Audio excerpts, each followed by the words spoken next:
talk about Delhi, the air we breathe, it's like smoking a pack of cigarettes. कई लोगों को consistent throat clearing habit हो गई है या परसिस्टेंट कफ है बिकॉज वी से कि पोल्यूशन है चला जाएगा. Are we developing some permanent damage? I don't know कि ये एक सिगरेट पैक के बराबर है कि नहीं. हो सकता है ये ज़्यादा भी हो. इतनी ज़्यादा पोल्यूशन है, मतलब अल्ट्रा फाइन पार्टिकल 2.5 माइक्रोन का पार्टिकल है, वो चला जाता है लंग्स के अंदर. वो लंग्स से फिर ब्लड स्ट्रीम में चला जाता है, हार्ट असर हो सकता है, ब्रेन में जा सकता है, तो वो बहुत डैमेजिंग है. बाइकर्स या पेडेस्ट्रियंस वो मफलर पहन के चलते हैं, तो do you think it work? जो हम अल्ट्रा फाइन पार्टिकल्स जो 10 माइक्रोन जो 2.5 माइक्रोन्स की बात कर रहे हैं, ये मफलर नहीं बचा सकते. Another cool trend is vaping.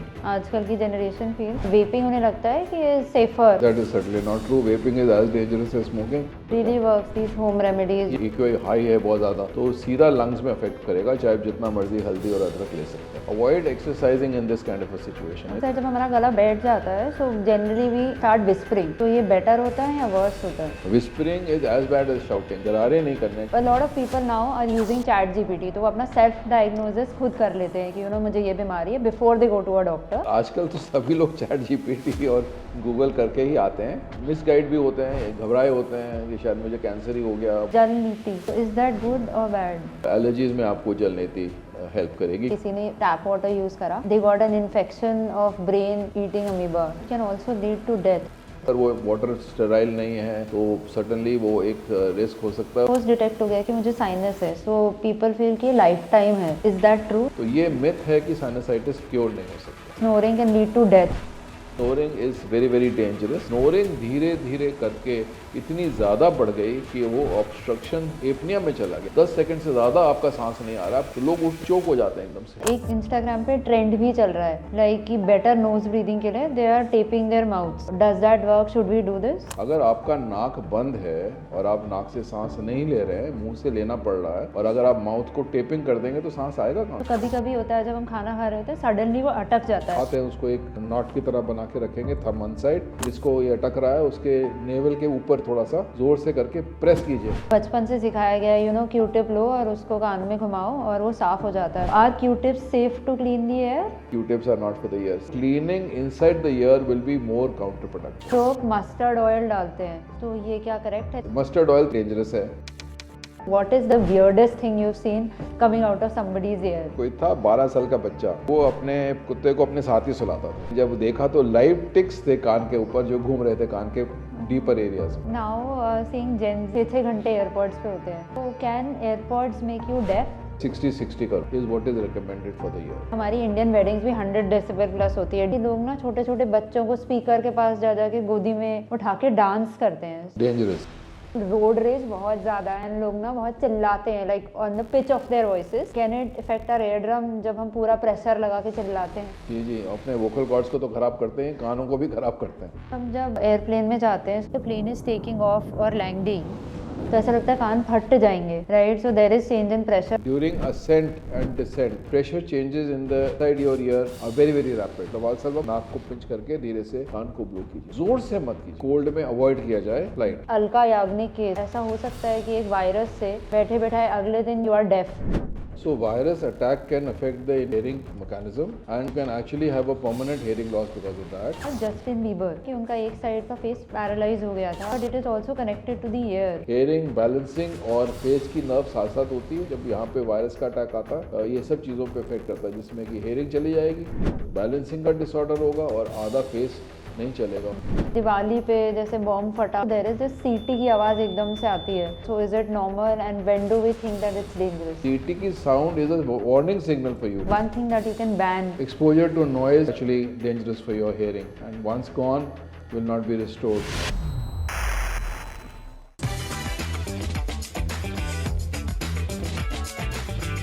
So today we have Dr. Sanjay Sachdev, an eminent ENT with 40 plus years of experience. Currently he is the chairman ENT with Max Hospitals. Welcome sir. First question sir, I would talk about Delhi, the air that we breathe. ऐसा बोला जाता है that it's like smoking a pack of cigarettes. तो इसमें I have notice that कई लोगों को consistent like throat clearing habit हो गई है या परसिस्टेंट कफ है. तो ये क्या एलर्जी है? बिकॉज वी से कि पोल्यूशन है चला जाएगा, but is it slowly harming us? Are we developing some permanent damage? हाँ बिल्कुल ठीक कह रहे हैं आप. ये जो आई डोंट नो कि ये एक सिगरेट पैक के बराबर है कि नहीं, हो सकता है ये ज़्यादा भी हो, बट इतनी ज़्यादा पोल्यूशन है कि जो पार्टिकुलेट मैटर है, मतलब पोल्यूशन, एयर पोल्यूशन में कई फैक्टर्स आते हैं, जिसमें पार्टिकुलेट मैटर आता है, गैसेस आती हैं, कार्बन मोनोऑक्साइड है, नाइट्रस ऑक्साइड है, सल्फर डाइऑक्साइड है, ये सब गैसेस भी करती हैं, बट मेनली जो प्रॉब्लम करता है वो पार्टिकुलेट मैटर है। काफ़ी ज़्यादा पार्टिकुलेट मैटर तो हमारे को नाक और साइनस ही कंट्रोल कर लेता है, वो उसको आगे जाने नहीं देता, बट जो fine particle, ultra fine particle, जो 2.5 माइक्रोन का पार्टिकल है, वो चला जाता है लंग्स के अंदर, वो लंग्स से फिर ब्लड स्ट्रीम में चला जाता है, वो ब्लड स्ट्रीम से फिर जाके वो इन्फ्लेमेशन करता है, और वो सारे डैमेज वही करता है, और वो डैमेज परमानेंट भी हो सकता है, नॉट ओनली लंग्स के लिए, बट वो बॉडी के अंदर जाता है तो बॉडी को भी डैमेज करता है, हार्ट असर हो सकता है, ब्रेन में जा सकता है, और बाकी जगह पे जाएगा जहाँ पे वो डैमेज करेगा, तो वो बहुत डैमेजिंग है, और लॉन्ग टर्म इफेक्ट्स उसके बहुत ज़्यादा सीरियस हो सकते हैं। तो ये सब चीज़ें हमारे को समझना है, और जितना ये पोल्यूशन हो रहा है, जितना ज़्यादा आपका AQI हाई हो रहा है, उसमें ये पार्टिकुलेट मैटर बढ़ता चले जाता है, तो वो हमारी बॉडी उसको डिफेंस मैकेनिज्म्स को बाईपास कर लेता है, ये प्रॉब्लम करता है। ओके, एंड सर इसके लिए लोग क्या यूज़ करते हैं? लाइक आई हैव सीन आजकल जब लोग रोड पे जा रहे हैं, I have seen biker muffler पहन के चलते हैं, like they cover their nose and mouth with a muffler. So do you think it work? ये सिर्फ मफलर तो बेसिकली आपको बहुत ज़्यादा जो बहुत मेजर बड़े बड़े पार्टिकल्स हैं, वो डस्ट है, उसको आप बचा सकते हैं, लेकिन ये जो हम अल्ट्रा फाइन पार्टिकल्स जो 10 माइक्रॉन्स और 2.5 माइक्रॉन्स की बात कर रहे हैं, ये मफलर नहीं बचा सकते। कपड़े की आप कई लेयर्स भी कर लीजिए तो साइड से कहीं ना कहीं वो हवा लीक कर जाएगी, वो कम्प्लीटली उसको क्लोज नहीं कर पाएगी, डस्ट बच जाएगी, but mufflers are not going to protect. ये इसके लिए तो आपको मेडिकल ग्रेड के मास्क ही पहनने सो पड़ेंगे। That is what my next question was कि आप हमें कोई स्मॉग सर्वाइवल किट बताओ या some tips which can save us from all of these hazards. N95 जो मेडिकल ग्रेड मास्क है, और उसको भी, मास्क को भी लगाने के लिए आपको थोड़ा सा उसको टाइट रखना पड़ेगा, उसके साइड्स पे गैप नहीं होना चाहिए जिससे कि हवा अंदर लीक कर जाए, तो वो तो आपके सिस्टम को बचाएगा, ये जो fine ultra fine particulate matter है। बट बिसाइड्स दैट आपको और भी चीज़ों का ध्यान रखना पड़ेगा, आपको अपनी डाइट का ध्यान रखना पड़ेगा, आपको अपनी इम्यूनिटी को ध्यान रखना पड़ेगा कि आपका इम्यून सिस्टम अच्छा रहे, आपकी हाइड्रेशन अच्छी होनी चाहिए, आपको खूब फ्लूइड्स लेने चाहिए, स्पेशली ऐसी सिचुएशन में जहाँ आपको जाना ही है काम पे और बाहर का AQI बहुत हाई है, तो आपको इम्यूनिटी और हाइड्रेशन बहुत ज़रूरी है, आपको ध्यान रखना। तो आपको अच्छी खुराक लेनी है, पानी खूब पीना है, हॉट वार्म फ्लूइड्स वगैरह जिसमें आप डाल सकते हैं, ये अपने होममेड रेमेडीज़ भी डाल सकते हैं, जिसमें टर्मरिक हो गया, मतलब हल्दी हो गई, या फिर शहद हो गया। ये अकेले नहीं काम करेगी, आपको प्रिकॉशंस तो लेनी ही पड़ेंगी। अगर आप, मतलब आप सोचें कि आप एक्सरसाइज करें बिना मास्क के और AQI हाई है बहुत ज़्यादा, तो सीधा लंग्स में अफेक्ट करेगा, चाहे आप जितना मर्जी हल्दी और अदरक ले सकते हैं, उससे फ़र्क नहीं पड़ेगा। तो ये प्रिकॉशन बहुत So ज़रूरी you है। are saying that exercise and home remedies have to be supplemented with enough care and precautions. Avoid exercising in this kind of a situation. इतना ज़्यादा जब आपकी पोल्यूशन लेवल्स हाई हैं, जो आपको आजकल हर रोज़ पता चल रहा है कि आपका AQI इतना हाई है, तो उस सिचुएशन में exercise, walking in the morning जहाँ पे बहुत AQI हाई, तो उस टाइम पे अवॉइड ही करना चाहिए, स्पेशली दोनों एज ग्रुप्स में, बच्चों को भी और एल्डरली को। और जो लोग इम्यूनो कॉम्प्रोमाइज, जिनको ऑलरेडी कुछ मेडिकल इश्यूज हैं, जैसे अनकंट्रोल्ड डायबिटीज़ है या कोई ऐसी दवाइयों पे जहाँ पे आपका इम्यून सिस्टम ऑलरेडी कॉम्प्रोमाइज है, तो उसमें सिचुएशन में तो आपको बिल्कुल अपना ध्यान रखना है, आपको इंडोर्स रहना है, आपको एयर प्योरीफायर्स यूज़ करने हैं, आपको अपने हाइड्रेशन, इम्यून सिस्टम को हेल्प करना है, और जहाँ पे भी ज़रूरत पड़े तो आपको N95 मास्क प्रॉपरली यूज़ करना है, उसको अच्छी तरह से रखें टाइट, जिसमें कहीं गैप ना हो। Okay, so no gap is important. या जैसे आप बोल रहे हो होम रेमेडीज, उसमें ऐसा भी है जैसे pollution is also killing our throat, तो हम क्या करते हैं, हमें बोला जाता है गर्म चीज़ें पियो घर पे, तो एडवाइजर्स की मतलब हमें गर्म लिक्विड्स लेने चाहिए, are they safe and what temperature? हाँ, गर्म फ्लूइड्स ले सकते हैं, बट इतना नहीं कि आपका मुंह ही जल जाए, वो तो बिल्कुल गलत हो जाएगा, बिकॉज अगर मुंह जल जाएगा तो जो हमारे लोकल डिफेंस मैकेनिज्म हैं मुंह के अंदर, वो ख़त्म हो जाएंगे, और फिर आपको तो फिर पक्का है कि इन्फेक्शन होएगा ही होएगा। सो इसीलिए आपको टेम्परेचर तो रेगुलेट करनी है, but hot fluids hydration maintain करता है। T, like green tea, herbal tea, जिसमें आप और कुछ डाल सकते हैं, सिनेमन डाल दिया, टर्मरिक डाल दिया, उसमें आपको हेल्प तो मिलेगी, बिकॉज हाइड्रेशन मिलेगी, प्लस एंटॉक्सीडेंट्स भी मिलेंगे, और इम्यून सिस्टम को बूस्टर्स भी मिल जाएंगे। तो ये सब चीज़ें इंपॉर्टेंट हैं। And there is also this thing कि सर जब हमारा गला बैठ जाता है, so generally we start whispering, तो ये बेटर होता है या वर्स होता है? Whispering is as bad as shouting. People से कि शाउटिंग शायद इतना बुरा नहीं होगा जितना विस्परिंग आप गले को स्ट्रेन करते हैं। Really? हाँ, गले को स्ट्रेन करने के लिए आपको ये चीज़ें बिल्कुल अवॉइड करनी है। विस्परिंग नहीं करनी है, शाउटिंग नहीं करनी है, गरारे नहीं करने हैं। गागल, लोग गागल पे गागल करते रहते हैं जब आवाज़ बैठी हो, वो तो और स्ट्रेन पड़ेगा अच्छा, वोकल बिकॉज कॉर्ड्स ये में। बोला जाता है कि गागल करो तो गला खुलता है। सो थ्रोट के लिए ठीक, बट आवाज़ के लिए नहीं। आवाज़ के लिए gargling is not indicated. Gargling will be counter productive, क्योंकि आप स्ट्रेन कर रहे हैं और भी वोकल कॉर्ड्स पे स्ट्रेन पड़ेगा और गला बैठ जाएगा। गला बैठने का मतलब वॉइस के ऊपर इफेक्ट पड़ेगा।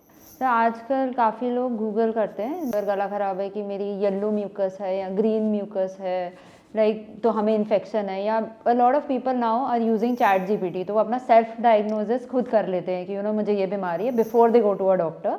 तो आप ऐसे chat GPT train doctor patients को कैसे डील करते हो? आजकल तो सभी लोग चैट जीपीटी और गूगल करके ही आते हैं और उनके कई सवाल होते हैं। कभी कभी उनको वो मिसगाइड भी होते हैं, घबराए होते हैं कि शायद मुझे कैंसर ही हो गया। बड़ा मुश्किल होता है उनको समझाना कि नहीं, हर सिम्टम जो गूगल कर रहा है वो कैंसर की तरफ नहीं है। उसने तो सिर्फ ये बताया कि ये पॉसिबिलिटी है, अब अपने डॉक्टर को दिखाइए कि ये प्रॉब्लम हो सकती है। अब हर गला जो सोर थ्रोट है या खाना खाने में दिक्कत है तो कैंसर नहीं हो सकता। वो तो ये बता रहा है कि भाई अगर ऐसा परसिस्ट कर रहा है 4 से 6 हफ्ते से तो आप दिखा दीजिएगा। हो सकता है उसके अंदर कुछ और कॉज हो जो कि ट्रीट हो सके। मेडिकल एडवाइस देना ज़रूरी है, सिर्फ चैट जीपीटी पढ़ के और घबराने की कोई ज़रूरत नहीं है। Okay, so you're saying that they get scared. They get scared. And हाँ, they sometimes anticipate कि कैंसर हो गया। या कई लोग तो आते हैं कि अपेंडोस्कोप से देखिए, कैमरे में देखिए अंदर कि भाई कोई गले में कैंसर तो नहीं लग रहा है। फिर हम लोग देखते हैं उनको तसल्ली देने के लिए कि नहीं, सिम्टम्स तो देखिए अब कई चीज़ों के सिम्टम्स कॉमन है, लेकिन ये ज़रूरी थोड़ा ना कि आपको हर सो थ्रोट को कैंसर ही होना है। लॉट ऑफ पीपल खुद ही स्प्रेज लेते हैं, over the counter sprays, and रोज डालते हैं कि इतना एडिक्ट हो जाते हैं कि रात को सो नहीं पाते। Is that safe? ये जो डीकंजेस्टेंट नेज़ल ड्रॉप्स हैं जो ओवर द काउंटर मिलते हैं, वो रिकमेंडेड है कि आपको कंटिन्यूसली 3 दिन से ज़्यादा नहीं डालना चाहिए। 3 दिन से अगर आप ज़्यादा डाल रहे हैं तो चांसेस है कि एक कंडीशन होती है रिबाउंड फिनोमेना, मतलब कि नेज़ल ड्रॉप्स पर से वही बीमारी को प्रोड्यूस कर रहे हैं, वही ब्लॉकेज कर रहे हैं। तो टेम्पररी तो ब्लॉकेज खुल जाएगा, लेकिन कुछ घंटों के बाद रिबाउंड होने की वजह से नेज़ल ब्लॉकेज होने लगेगी उस नेज़ल ड्रॉप की वजह से। प्लस ये नेज़ल ड्रॉप्स इतनी आसानी से बॉडी से नहीं निकलता है और ये बॉडी में एक्यूमुलेट होता रहता है। तो कई लोग तो महीनों महीनों नेज़ल ड्रॉप्स डाल रहे हैं, तो वो जो नेज़ल ड्रॉप की मात्रा है उनके ब्लड स्ट्रीम में बढ़ती जा रही है। उसके कई साइड इफ़ेक्ट्स होते हैं। कुछ लोगों को प्रॉब्लम हो सकती है हार्ट की, कुछ हार्ट की रिदम से प्रॉब्लम हो सकती है। तो इस नेज़ल ड्रॉप के 2 नुकसान हैं। एक तो कंटिन्यूस यूज़ में रिबाउंड फिनोमेना कि नेज़ल ब्लॉकेज नेज़ल ड्रॉप्स ही करेगा, और दूसरा सिस्टमिक साइड इफ़ेक्ट्स जिसमें कि और सिनेस्टर प्रॉब्लम हो सकती है, जैसे मैंने आपको बताया। तो इसी वजह से 3 दिन से ज़्यादा कोशिश करें कि आप नेज़ल ड्रॉप्स का इस्तेमाल ना करें कंटिन्यूस। 2 टाइप के स्प्रेज आते हैं मार्केट में, one is decongestant and steroid. So when we hear steroid हमें लगता है कि this is harming the body, कुछ तो नुकसान करेगा ही। So what is the difference, which one should we choose? बहुत वैलिड सवाल है ये। नेज़ल डीकंजेस्टेंट ड्रॉप्स जो हैं वो बहुत जल्दी एक्ट करते हैं, आपको बहुत जल्दी रिलीफ देते हैं। और जब कंजेशन ज़्यादा है, इन्फेक्शन ज़्यादा है या किसी एलर्जी की वजह से, किसी की वजह से भी नेज़ल ब्लॉकेज है, नेज़ल ब्लॉकेज आपको तंग करेगी क्योंकि आपको दिन भर वो काम नहीं करने देगी, रात में आपको अच्छी तरह से नींद नहीं आएगी। तो नेज़ल ब्लॉकेज एक मेजर लाइफस्टाइल इशू बन सकता है, क्वालिटी ऑफ लाइफ ख़राब हो सकती है। इसको इम्प्रूव करने के लिए तो हमें क्विक फिक्स करना ही है, तो नेज़ल ड्रॉप्स का हम लोग इस्तेमाल कर सकते हैं, but not more than 3 days as मैंने बताया। लेकिन nasal steroid sprays are much safer, but only thing is कि नेज़ल स्प्रे वो जादू की तरह नहीं एक्ट करेगा जैसे कि नेज़ल डीकंजेस्टेंट ड्रॉप्स कर रहे हैं। वो धीरे धीरे ऐड करेगा, उसका इफेक्ट 2 या 3 दिन में आना शुरू होगा, बट मच सेफर। वो एब्जॉर्ब नहीं होता। कुछ नेज़ल स्प्रेस तो वर्ल्ड वाइड ओवर 3 साल के बच्चे के ऊपर में इस्तेमाल किए जा सकते हैं quite safely for prolong period of time. और ये कहते हैं कि वो उसमें कोई ग्रोथ का इफेक्ट नहीं है, कोई स्टेरॉयडल साइड इफेक्ट नहीं है। हाँ, ये बात ज़रूरी है कि ज़्यादा यूज़ करेंगे तो थोड़ा नाक ड्राई हो सकता है। उसको भी इस्तेमाल करने का तरीका है कि नेज़ल ड्रॉप्स किस तरह से इस्तेमाल किया जाए। गलत इस्तेमाल किया जाए तो वो फिर वो जाएगा ही नहीं अपनी जगह पे, वो बॉडी में एब्जॉर्ब नहीं हो रहा, तो उसको जहाँ टच होगा वहीं पे ही इफेक्ट होगा। अगर वो वहाँ जाके टच नहीं कर रहा है जहाँ पे उसकी रिक्वायर्ड है लोकेशन, तो फिर ऑब्वियसली उसकी इफेक्टिवनेस कम हो जाती है। So what is the correct way? So the correct way is कि आप नेज़ल स्प्रे को पहले तो शेक कीजिए, उसके बाद फिर उसको राइट हाथ को लेफ़्ट नाक के लिए और लेफ़्ट हाथ को राइट नाक के लिए इस्तेमाल कीजिए। और जब उसको स्प्रे का एक्शन आए तो उसी टाइम आप आ बोलते रहिए, आ। उससे क्या होगा, आ बोलने से कि आपका जो तालू है, पैलेट है, वो ऊपर चला जाएगा और वो नाक को और दोनों नेज़ल कैविटीज़ को एक सिंगल कैविटी में चेंज कर देगा। तो स्प्रे का इफेक्ट जो है एक ही जगह रहेगा, नेज़ल कैविटी में रहेगा, वो गले में नहीं उतरेगा। लोग क्या करते हैं कि स्प्रे करते हैं और ज़ोर से सांस खींच लेते हैं, ऐसे सांस खींच लेते हैं, तो क्या होता है कि जो स्प्रे का मिस्ट है वो सीधा गले में चला जाता है और वो गले को इरिटेट करता है। तो उसका दो नुकसान होते हैं, एक तो गले की इरिटेशन हो जाती है उसकी वजह से, और वो स्टेरॉयड तो है इरिटेट करेगा ही करेगा, केमिकल जो उसके अंदर है। दूसरा, उसका नाक के अंदर इफेक्टिवनेस नहीं है, क्योंकि स्प्रे के डस्ट, वो जो पार्टिकुलेट मैटर है, ये जो अपना मिस्ट है, वो वहाँ रुक ही नहीं रहा है, वो तो सीधा ही गले में उतर रहा है, तो इसलिए वहाँ पे पहुँच ही नहीं पा रहा है जहाँ उसको चाहिए। तो दोनों उसमें है, इसलिए इम्पॉर्टेंट ये है कि उसको कैसे इस्तेमाल करना है ठीक, वो देखिए, उसको समझिए और करिए। बहुत आसान तरीका है करने का। सर ये तो I spoke about sprays and all of that, but also हम एक नॉन केमिकल वे भी जाते हैं विच इज़ स्टीमिंग, जो हर घर में लोग करते हैं। But after Covid there is this phenomena, मैंने देखा है लोगों को कि 3-4 घंटे स्टीम करते हैं और हर 2-2 मिनट बाद करते हैं, और अपने हैक्स भी यूज़ करते हैं, लाइक विक्स डाल लिया या यूकेलिप्टस ऑयल डाल लिया, एंड दे फील कि इससे बेटर हो रहा है, the harder the smell the better it is. So if you can tell us medically कि कैसे स्टीम लेनी चाहिए, what is the correct way? Steam certainly inflammation को कम करती है, इसमें तो कोई दो राय नहीं है, और उसको लेने का तरीका बहुत इंपॉर्टेंट है, क्योंकि अगर आप स्टीम को गलत लेंगे तो आप अपने लाइनिंग की, नाक, साइनस, गले की लाइनिंग को जला देंगे, जो काउंटर प्रोडक्टिव हो जाएगी। तो इसीलिए स्टीम हमें लेनी चाहिए कि हमें पानी को उबाल लेना चाहिए, उस उबले हुए पानी को फिर हमें नीचे रख लेना चाहिए कंटेनर में, जो बड़ा सा कंटेनर हो, और हमें कम से कम 1.5 फुट की दूरी पे उसको अपने से रखना चाहिए, टॉवल से कवर कर लेना चाहिए, आंखों को बंद कर लेना चाहिए, क्योंकि स्टीम जो है आपकी आंखों को इरिटेट करेगी। तो आंखों बंद करके आपको 3 से 5 मिनट से ज़्यादा नहीं लेनी चाहिए। और उसमें अगर आप कुछ केमिकल दागते हैं और आपको लगता है कि वो सूदिंग है, तो ठीक है, कुछ डाल दीजिए, जैसे यूकेलिप्टस ऑयल है या कुछ मेंथॉल है या पेपरमेंट है। पर अगर आपको लगता है कि वो इरिटेट कर रहा, तो फिर उसको मत डालिए, फिर प्लेन स्टीम ही बेटर है। और कितनी बार लेना चाहिए, तो 2 या 3 बार, इससे ज़्यादा ज़रूरत नहीं पड़ती, क्योंकि बाकी चीज़ें तो आपको करनी है, हाइड्रेशन करनी है, इम्यून सिस्टम इम्प्रूव करना है, और अगर ये सब चीज़ें ठीक नहीं हो रही हैं तो फिर आपको मेडिसिन लेनी है, आपको एक कंसल्टेशन चाहिए डॉक्टर्स के साथ, चाहे जनरल प्रैक्टिशनर के पास चाहिए, जो आपको बताएंगे कि ठीक चीज़ क्या है। आपका एक सवाल था कि सिक्रीशंस का कलर देख के क्या हम बता सकते हैं कि क्या बीमारी है? हाँ, हम बता सकते हैं सिक्रीशंस को कलर देख के। अगर वाइट सिक्रीशंस हैं तो वो वायरल हो सकता है, फ्लू हो सकता है, या एलर्जी हो सकती है। एलर्जीज़ में एक और एसोसिएटेड फीचर होता है कि आंखें भी जलती हैं, आंखों में भी वाटरिंग होती है और इचिंग होती है, जो कि फ्लू और वायरस में, कॉमन कोल्ड में नहीं होती है। और फ्लू के अंदर बुखार होता है, कॉमन कोल्ड में होता है, एलर्जीज़ में कभी बुखार नहीं होता। एक तो ये हो गया डिफ्रेंशिएट करने का तरीका। दूसरा ये है कि अगर सिक्रीशंस पीली या हरी हो गई हैं तो चांसेस हैं कि इन्फेक्शन हो गई है, स्पेशली अगर ये वायरल का जो फीवर है 7 से 10 दिन तक से ज़्यादा बढ़ गया है और अब सिक्रीशंस पीली हरी होने लग रही हैं, तो फिर चांसेस हैं कि आपको इन्फेक्शन हो गई। आपको किसी डॉक्टर से सलाह करके फिर एप्ट दवाई ले लेनी चाहिए। अगर ब्लडी सिक्रीशंस हैं, ब्लड के स्टेन आ रही हैं, तो हो सकता है कि आप स्मोकर हैं, नाक बहुत ड्राई हो गया है और सिक्रीशंस जो है वो फिर ब्लड स्टेन हो रही हैं, ये भी है, ये भी हो सकता है। तो ये ध्यान रखना पड़ेगा। Smoking obviously is not helpful here in this kind of a situation, जब आपको नोज साइनस की कोई प्रॉब्लम है तो। सर न्यू ट्रेंड भी चला है लाइक ऑफ जल नीति, सो इज दैट गुड और bad? So some people say it's very good, some people say it's very bad. So I would say that in required situation, जहाँ indication है जल नीति की, वहाँ certainly it will be helpful. जैसे कुछ conditions होते हैं, जैसे कि इसमें एलर्जीज़ हैं, और एलर्जीज़ में आपको जल नीति हेल्प करेगी, क्योंकि एलर्जन को वॉश आउट कर लेगी। एलर्जन जब तक एलर्जिक रिएक्शन प्रोड्यूस कर रहा है उससे पहले वो वॉश आउट हो जाएगा, तो obviously you can prevent an allergic reaction, isn't it? और सिक्रीशंस अगर बहुत ड्राई हैं, बहुत थिक हैं और निकल नहीं रही हैं, और ऐसी सिचुएशन में वो साइनसेस को बंद कर रही हैं, जिसमें कि साइनस की पेन होनी शुरू हो गई है और हेडेक हो रहा है, तो फिर ऐसी सिचुएशन में आप सर्टनली जल नीति करके उन सिक्रीशंस को वॉश आउट कर सकते हैं। बट इम्पॉर्टेंट ये है कि आप किस चीज़ से जल नीति कर रहे हैं। एक तो आपको पानी वार्म रखना है, it should not be hot, hot water will be counter productive. तो वार्म, बॉडी टेम्परेचर वार्म रखिए। उसमें डालेंगे क्या, सॉल्ट डालेंगे क्या, होममेड सॉल्ट डालेंगे तो बहुत नुकसान करेंगे, क्योंकि होममेड सॉल्ट में आयोडीन है। आजकल सारे सॉल्ट जो हमारे को मिल रहे हैं वो सब आयोडाइज सॉल्ट्स हैं। So iodine is an irritant to the nose, so वो मत कीजिएगा।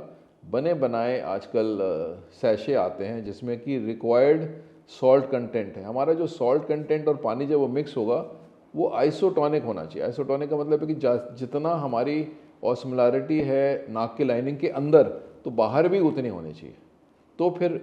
तो फिर वो बैलेंस मेंटेन रह सकता है। अगर सॉल्ट ज़्यादा है और अंदर में सॉल्ट ज़्यादा है तो फिर जो हमारा पानी है या तो टिश्यूज़ के अंदर चला जाएगा या फिर टिश्यूज़ का पानी सारा बाहर आ जाएगा।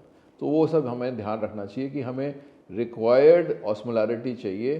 तो इसीलिए बनी बनाई पॉट्स आते हैं और बने बनाए सैशे आते हैं जिसमें कि सॉल्ट 0.9% बनता है। उसके लिए आपको वो सूट करेगा, वो बेटर रहेगा।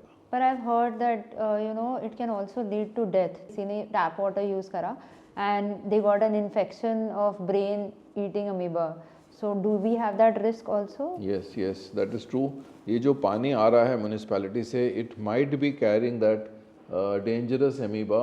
अगर आप उसको इस्तेमाल कर रहे हैं तो सर्टनली वो एक रिस्क हो सकता है। और बाकी भी और इन्फेक्शंस हो सकती हैं ना, अगर वो वाटर स्टेराइल नहीं है, उसमें बैक्टीरिया ऑलरेडी हैं, या फिर आप ऐसी चीज़ें यूज़ कर रहे हैं जो कि वॉश नहीं है, जैसे स्टीमर्स हैं, आप उनको वॉश नहीं कर रहे हैं, उनको क्लीन नहीं कर रहे हैं, उनको साफ़ नहीं रख रहे, तो वो हार्बर कर सकते हैं बैक्टीरिया, वायरस, क्लेमाइडिया को, और वो भी इन्फेक्शन कर सकते हैं। तो हमें जो भी चीज़ देखनी है सोच समझ के करनी है।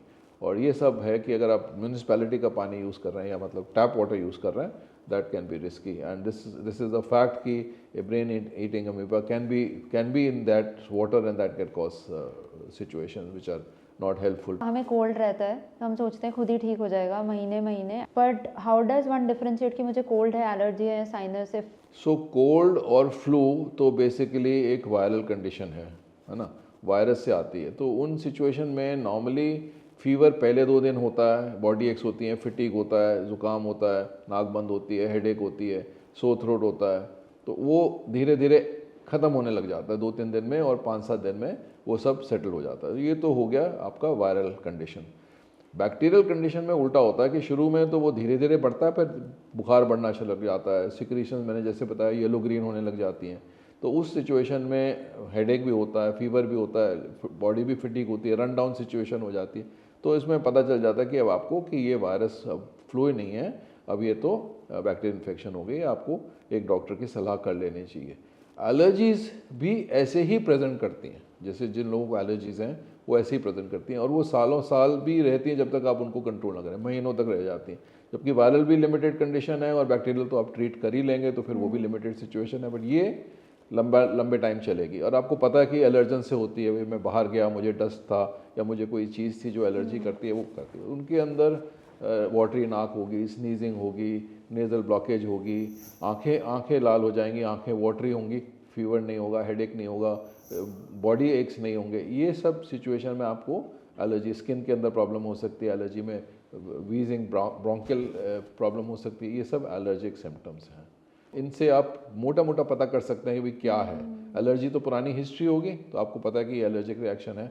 अगर वो सिम्टम्स डिफरेंट है, इस बार एलर्जी वाले सिम्टम्स नहीं है, हो सकता है कि वो वायरल कंडीशन हो, या हो सकता है वो बैक्टीरियल कंडीशन हो। सर आजकल तो हर कोई खुद ही केमिस्ट बन जाता है और खुद ही they pop pills. So what do you think, what is time period that you can say कि वेट एंड वॉच है कि इसके बाद तो डॉक्टर को दिखाना ही है? बिकॉज लोग सोचते हैं वायरल है खुद ही ठीक हो जाएगा, but some people just pop in कि चलो भाई पड़ी है, बिकॉज इंडिया में इजीली मिल जाती है। सही बात। So what do you think that wait and watch period should be? 3 दिन का, आई वुड से 3 दिन, 3 to 5 days is maximum that you should wait. 3 दिन में आपको लग रहा है कि भाई आपका बुखार अब सेटल हो रहा है, आपके जो सिम्टम्स हैं वो बेटर हो रहे हैं, और तो कि फिर मोस्ट लाइकली वायरल कंडीशन है, तो आप अपनी होम रेमेडीज़ कर सकते हैं, फ्लूइड ले सकते हैं, ह्यूमिडिफिकेशन कर सकते हैं, रेस्ट कर सकते हैं, और जो of the counter simple medicine होती हैं वो ले सकते हैं कॉमन कोल्ड के लिए।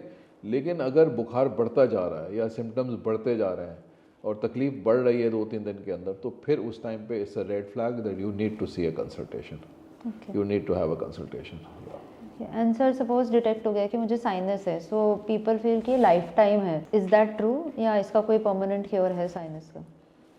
तो साइनस एक बहुत ब्रॉड टर्मिनोलॉजी है, जो लोग सब कहते हैं कि मुझे साइनस हो गया। एक्चुअली साइनस तो सबके पास है। नाक की कैविटी के साथ में साइनसेस हैं, वो एनाटॉमिकल सिचुएशन है। अब अगर उनमें इन्फेक्शन हो जाती है तो वो साइनोसाइटिस कहते हैं। अब इन्फेक्शन क्यों हो जाती है? एक तो साइनसेस देखा जाए कि हैं क्यों, साइनसेस बने क्यों हैं। साइनसेस दो वजह से बने। एक तो हमारा स्कल बहुत हैवी है, उस हैवीनेस को कम करने के लिए एयर फिल्ड पॉकेट्स हैं साइनसेस के। पर ज़्यादा ज़रूरी फंक्शन जो साइनसेस का है कि वो नाक की लाइनिंग को हेल्प करता है आपको पोल्यूशन से बचाने के लिए, फिल्ट्रेशन करने के लिए। हवा जो नाक से लेके आप लंग्स में डाल रहे हैं 16 times in a minute, 16 times a minute. और अगर सहारा डेजर्ट में है या फिर आर्कटिक ओशन के पास, आर्कटिक ग्लेशियर के पास खड़े हैं, हवा लंग्स को तो एक ही टेम्परेचर और ह्यूमिडिफिकेशन की चाहिए। वो कलेप्स कर जाएगा अगर वो ह्यूमिडिफिकेशन और टेम्परेचर नहीं हो। तो वो काम इतनी जल्दी 16 टाइम्स इन अ मिनट नाक और साइनस करते हैं। नाक की लाइनिंग इतनी एडिक्वेट नहीं है कि इतनी जल्दी काम करे, इसलिए साइनस की लाइनिंग उसको हेल्प करती है, मैग्नीफाई करती है वो सिचुएशन को, filtration, humidification and temperature regulation for the lungs, which is very crucial for our existence, isn't it?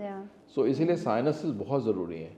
और जब साइनसेस की लाइनिंग स्वेल कर जाती है और साइनसेस की ओपनिंग जो नाक के अंदर खुलती है वो बंद हो जाती है, तो बलगम जो है वो नाक के साइनसेस के अंदर रुक जाती है, वो इन्फेक्शन करती है। क्योंकि कोई चीज़ स्टैग्नेट हो जाए तो वहाँ बैक्टीरिया, वायरस, फंगस वो सब आ सकता है और इन्फेक्शन करेगा। तो उसको हम लोग साइनोसाइटिस कहते हैं।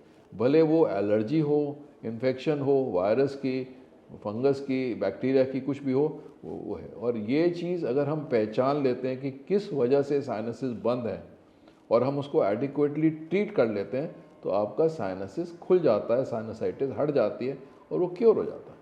तो ये मिथ है कि साइनसाइटिस क्योर नहीं हो सकता। ये कम्प्लीटली क्योर हो सकता है, प्रोवाइडेड हम उसको ठीक से डायग्नोज कर पाए। That was quite eye opening. Also जब हमारा नाक बंद होता है, generally we breathe through the mouth, and कभी कभी सोते हुए भी we breathe through the mouth, और लोग कहते हैं स्नोरिंग हो रही है। लाइक जनरली स्नोरिंग बोला जाता है कि it's like a sign of deep sleep. There is a condition where snoring can lead to death.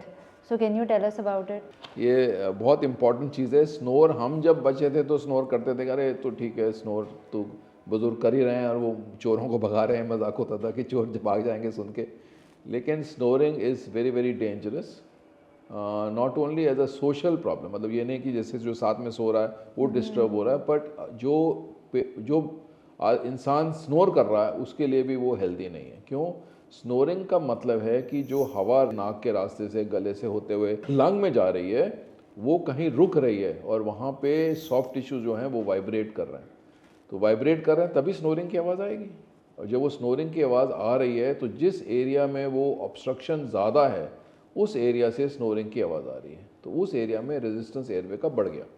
वहाँ पे इतना ज़्यादा बढ़ गया कि वो लंग्स में हवा को पूरा जाने नहीं दे रहा। तो आप एक लंग एयर डिप्रिवेशन हो गई, आपकी कम हो गया वहाँ पे। तो इसके लिए आपकी ऑक्सीजन कम हो सकती है, आपकी कार्बन डाइऑक्साइड बढ़ सकती है।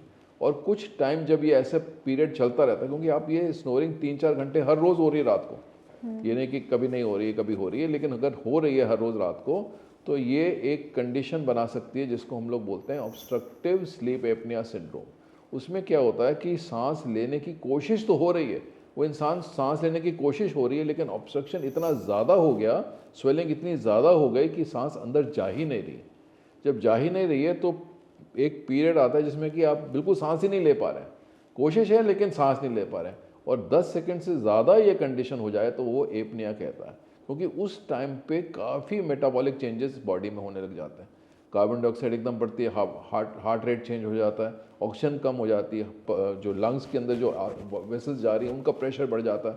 तो ये कंडीशन जो हैं ये क्या चीज़ कर सकती हैं? ये सडन कार्डियक डेथ्स कर सकती हैं, रिदम, हार्ट की रिदम को चेंज कर सकती हैं, स्ट्रोक प्रोड्यूस कर सकती हैं, मतलब ब्रेन का पैरालिसिस हो सकता है, आपको लकवा हो सकता है, ये सब हो सकता है। ये सब कंडीशन ऑब्स्ट्रक्टिव स्लीप एपनिया में हो सकती है बिकॉज ऑफ ऑब्स्ट्रक्शन। और ये सारी शुरुआत कहाँ से हुई? ये हुई स्नोरिंग से। तो स्नोरिंग धीरे धीरे करके इतनी ज़्यादा बढ़ गई कि वो ऑब्स्ट्रक्शन एपनिया में चला गया। मतलब इतना ज़्यादा हुआ कि अब एक 10 सेकंड से ज़्यादा आपका सांस नहीं आ रहा, आप कोशिश कर रहे हैं, तो लोग उठ के चौक हो जाते हैं, एकदम से सोते सोते चौक होते हैं, फिर सो जाते हैं जब उनका थोड़ा सा सांस खुलता। तो ये काफ़ी ज़्यादा एक सीरियस सिचुएशन हो गई जो कि एक ब्लॉकेज से शुरू हुई थी। तो डॉक्टर हमें कैसे पता चलेगा कि एक स्नोरिंग नॉर्मल है या ये डेंजरस कब बन सकती है? बिल्कुल ठीक सवाल है कि ये स्नोरिंग क्या सिर्फ प्लेन सिंपल स्नोरिंग है जो कि एक सोशल प्रॉब्लम है, क्या एक मेडिकल कंडीशन बन गई है जिसके बारे में हम अभी बात कर रहे थे। तो ये पता चलने के लिए कुछ साइंस एंड सिम्टम्स हैं जो पता चलेगा। एक तो पार्टनर बताएगा कि ये जो स्नोरिंग है ये कई टाइम ऐसा हो रहा है कि सांस लेने की कोशिश हो रही है लेकिन सांस आ नहीं रहा, और वो अगर हम उनको बोलें कि आप ज़रा उसको टाइम करके बताएं तो मेंटली वो 1 2 3 ऐसे करेंगे। अगर 10 सेकंड से ज़्यादा है तो वो फिर ऑलरेडी बीमारी बन चुकी है। तो उन लोगों को ये डायग्नोस करना चाहिए। वो कभी कभी ऐसे होगा कि इतनी ज़्यादा चोकिंग होगी वो रात को हड़बड़ा के उठ जाएंगे, चोकिंग अटैक होगा। वो सो रहे हैं, मतलब उनको नहीं पता चल रहा कि वो हड़बड़ा रहे हैं, सिर्फ पार्टनर देखता है और घबरा जाता है। वो थोड़ी देर के बाद उनका क्योंकि ऑब्स्ट्रक्शन ग्रेविटी से खुल जाएगी, क्योंकि ये स्नोरिंग कभी दिन में नहीं होती है, ये तो रात में सोने के टाइम पे होती है। पोजीशन ऐसी है कि जब आप सो जाएं तो कुछ टिश्यूज़ जो हमारे यहाँ के जो लैक्स हैं वो पीछे जाके गिर जाते हैं जब हमारी ग्रेविटी नहीं होती, और वो ऑब्स्ट्रक्ट करते हैं। तो हमारी ऑब्स्ट्रक्शन जो है वो नाक की टिप से लेके इस एरिया के बीच बीच में है, लंग्स वगैरह में नहीं है ऑब्स्ट्रक्शन, वो यहीं पे ही है। वो डायनामिक एरिया है, किसी का जॉ छोटा है, किसी का जॉ बड़ा है, किसी का नाक ज़्यादा खुला हुआ है, जिसका नाक बंद है, गले के तालू के पीछे ब्लॉकेज है, किसी भी वजह से ये ब्लॉकेज है तो वो उसके अंदर होगी। तो वो पार्टनर बता देगा कि भाई एपनिया तो नहीं हो रहा है, मतलब period of no breathing more than 10 seconds, choking attacks तो नहीं हो रहे। मॉर्निंग में ये लोग इनवेरेबली कहेंगे कि हमारे को हेडेक हो रहा है, और उठने का मन नहीं करेगा, थोड़ी देर 10 मिनट और सो जाता हूँ या सो जाती हूँ, मैं नहीं फील कर रही। दिन भर में क्योंकि रात में नींद जो है, नींद तो आई घंटों में लेकिन क्वालिटी ऑफ स्लीप नहीं हुई। तो जैसे ही ऑब्स्ट्रक्शन बढ़ी तो सब कॉन्शियस आपको बता देता है कि आपको ऑब्स्ट्रक्शन हो रही है बहुत ज़्यादा, आपकी ऑक्सीजन बहुत कम हो गई है, आपके कार्बन डाइऑक्साइड बढ़ने लग रही है, हार्ट रेट चेंज हो रहा है। तो आप एक डीप प्लेन ऑफ स्लीप से सुपरफिशियल प्लेन ऑफ स्लीप में चले जाते हैं, और रात भर ये खेल होता रहता है। और इससे क्या होता है कि आपको दिन भर में नींद आती रहती है, आपको खुमारी आती है, आपकी कॉन्सेंट्रेशन ख़राब होती है। आप काम तो कर रहे हैं, आप कहते हैं मुझे कॉफ़ी दो, मेरे को तो बहुत नींद आ रही है। और समटाइम्स इतना होता है लोग गाड़ी चलाते चलाते सो जाता है, एक्सीडेंट हो जाता है, हैवी मशीनरी चलाते हुए सो जाता है। तो ये आपको प्रॉब्लम हो सकती है, और ये साइंस आपको पता चल जाएंगे अगर ये सब कुछ हो रहा है। आपको दिन भर में नींद आ रही है, आपकी कंसंट्रेशन कम है, आपकी मेमोरी कम होती जा रही है। आपको पहले नंबर याद रहते थे, अब नंबर याद नहीं रहते, नाम फेस देखते हैं नाम भूल जाते हैं। ये पहले नहीं होता था, पहले तो बहुत अच्छे थे। तो ये सब चीज़ें आपको हो रही हैं, तो आप ये ज़रूर सोचें कि अगर आपको स्नोरिंग और ऑब्स्ट्रक्शन है तो आप इसका डायग्नोस कीजिए। और फॉर्चुनेटली ये कम्प्लीटली क्योरेबल कंडीशन है। तो इसको पूरी तरह से अगर डायग्नोस हो जाए, ठीक डायग्नोस हो जाए, तो कम्प्लीटली ठीक हो सकता है। So you don't have it lifelong, curable. It is curable, which is very good. But diagnosing and lot of things can be diagnosed at home. You don't really need a medical doctor to diagnose. अगर आपको ये सारी चीज़ें हैं, ये 7-8 चीज़ें उसमें, और क्वेश्चनेज भी बने हुए हैं जो कि अगर आप क्वेश्चंस को आंसर करें और उसके बाद हम उनको स्कोरिंग करें तो हम देखते हैं कि अगर ये स्कोरिंग इससे ऊपर है तो चांसेस हैं कि अब आपको ऑब्स्ट्रक्टिव स्लीप एपनिया जैसे डिजीज़ हो चुकी है, और अगर लो है तो चांसेस हैं कि कुछ नहीं हुआ है, अभी आप सिर्फ सिंपल स्नोरर हैं, आप उसके ध्यान रखिएगा। सो सर ये तो स्नोरिंग की बात हुई, बट एक इंस्टाग्राम पे ट्रेंड भी चल रहा है लाइक कि बेटर नोज ब्रीदिंग के लिए they are taping their mouths, कि माउथ को टेप करो तो नोज से बेटर सांस ले सकते हो। Does that work? Should we do this? ये बात सही है कि नाक से सांस लेना बहुत ज़रूरी है। जैसे मैंने पहले भी बताया कि नाक से सांस लेंगे तो जो सांस की क्रिया है वो हमारे नाक और साइनसेस में बनी है फिल्ट्रेशन के लिए, ह्यूमिडिफिकेशन के लिए, टेम्परेचर रेगुलेशन के लिए, जो कि मुंह में ऐसा कोई apparatus नहीं है जो कि ये सब चीज़ें करें। तो नाक से सांस लेना तो ऑब्लिगेटरी है, हेल्दी है, और जो लोग मुंह से सांस ले रहे हैं उनके साथ ये प्रॉब्लम है। अगर आपका नाक बंद है और आप नाक से सांस नहीं ले रहे हैं, मुंह से लेना पड़ रहा है, और अगर आप माउथ को टेपिंग कर देंगे तो सांस आएगा कहाँ से? तो डेंजरस सिचुएशन हो जाएगी, ये तो सफोकेट हो जाएंगे। तो ये कोई हेल्दी ट्रेंड नहीं है कि माउथ टेपिंग की जाए बिना वजह के, समझा नहीं जाए कि क्यों माउथ ब्रीदिंग हो रही है। पहले तो ये समझना चाहिए कि माउथ ब्रीदिंग हो क्यों रही है, और उसको कॉज को ट्रीट कीजिए। माउथ टेपिंग से तो सिर्फ आपका मुंह का जो स्किन है वही ख़राब होगा, और तो कुछ नहीं होगा। सर एक और ट्रेंड है लिक्विड राइनोप्लास्टी का या लिक्विड फिलर्स का नोज़ के लिए। लोग कहते हैं कि it's a non surgical way, cheaper है, और सर्जरी नहीं कराई, जल्दी से ठीक हो गया the shape. So is that a good way? Because मैंने सुना है कि people can also go blind with it. ये एक टेम्पररी सिचुएशन है, ये परमानेंट नहीं है। फिलर तो एक टेम्पररी है। कई लोग कहीं जैसे बहुत इंपॉर्टेंट फंक्शन में जा रहे हैं, आप ही जैसे कोई बहुत इंपॉर्टेंट में जा रहे हैं और आपको लगता है कि थोड़ा सा नाक सीधा होना चाहिए, मेरी फ़ोटो ठीक नहीं आती, तो आपने टेम्पररी करा लिया, but that's not a permanent fixture. और सर्टनली डेंजरस है, क्योंकि जो हम केमिकल यूज़ करते हैं वो सीधा ब्लड वेन के थ्रू आँख की वेन में जा सकता है। नाक का ये एरिया और आँख की वेन्स के अंदर कोई वैल्व नहीं है। बाकी बॉडी में हमारी जितनी भी वेन्स हैं उसमें वैल्व है, मतलब एक साइड से फ्लो जाता है, वापस नहीं आता। यहाँ पे दोनों जगह पे आप इक्वली फ्लो जा सकता है, तो यहाँ पे अगर वो वेन में गया तो सीधा आँख की वेन में जा सकता है, तो इसलिए डेंजरस है। प्रोफेशनल डॉक्टर से ही कराना चाहिए। टेम्पररी कराना चाहते हैं तो ठीक है, कई लोग चाहते हैं कि भाई मुझे कैसे मेरी नाक दिखेगी वो दिखा दीजिए, तो फिर डॉक्टर जो है टेम्पररी फिलर सा देख देते हैं, बट वो परमानेंट फिक्सचर नहीं है। और आप देखिए अगर आपको कितना ज़्यादा इम्पोर्टेंट है कॉस्मेटिक लुक, बहुत जो सेलिब्रिटीज़ हैं उनके लिए तो है, टेम्पररी करना चाहते हैं देखने के लिए कि मेरा नहीं ये नाक ये इस शेप में रखूँगा तो क्या अच्छा आएगा प्रोफाइल की नहीं।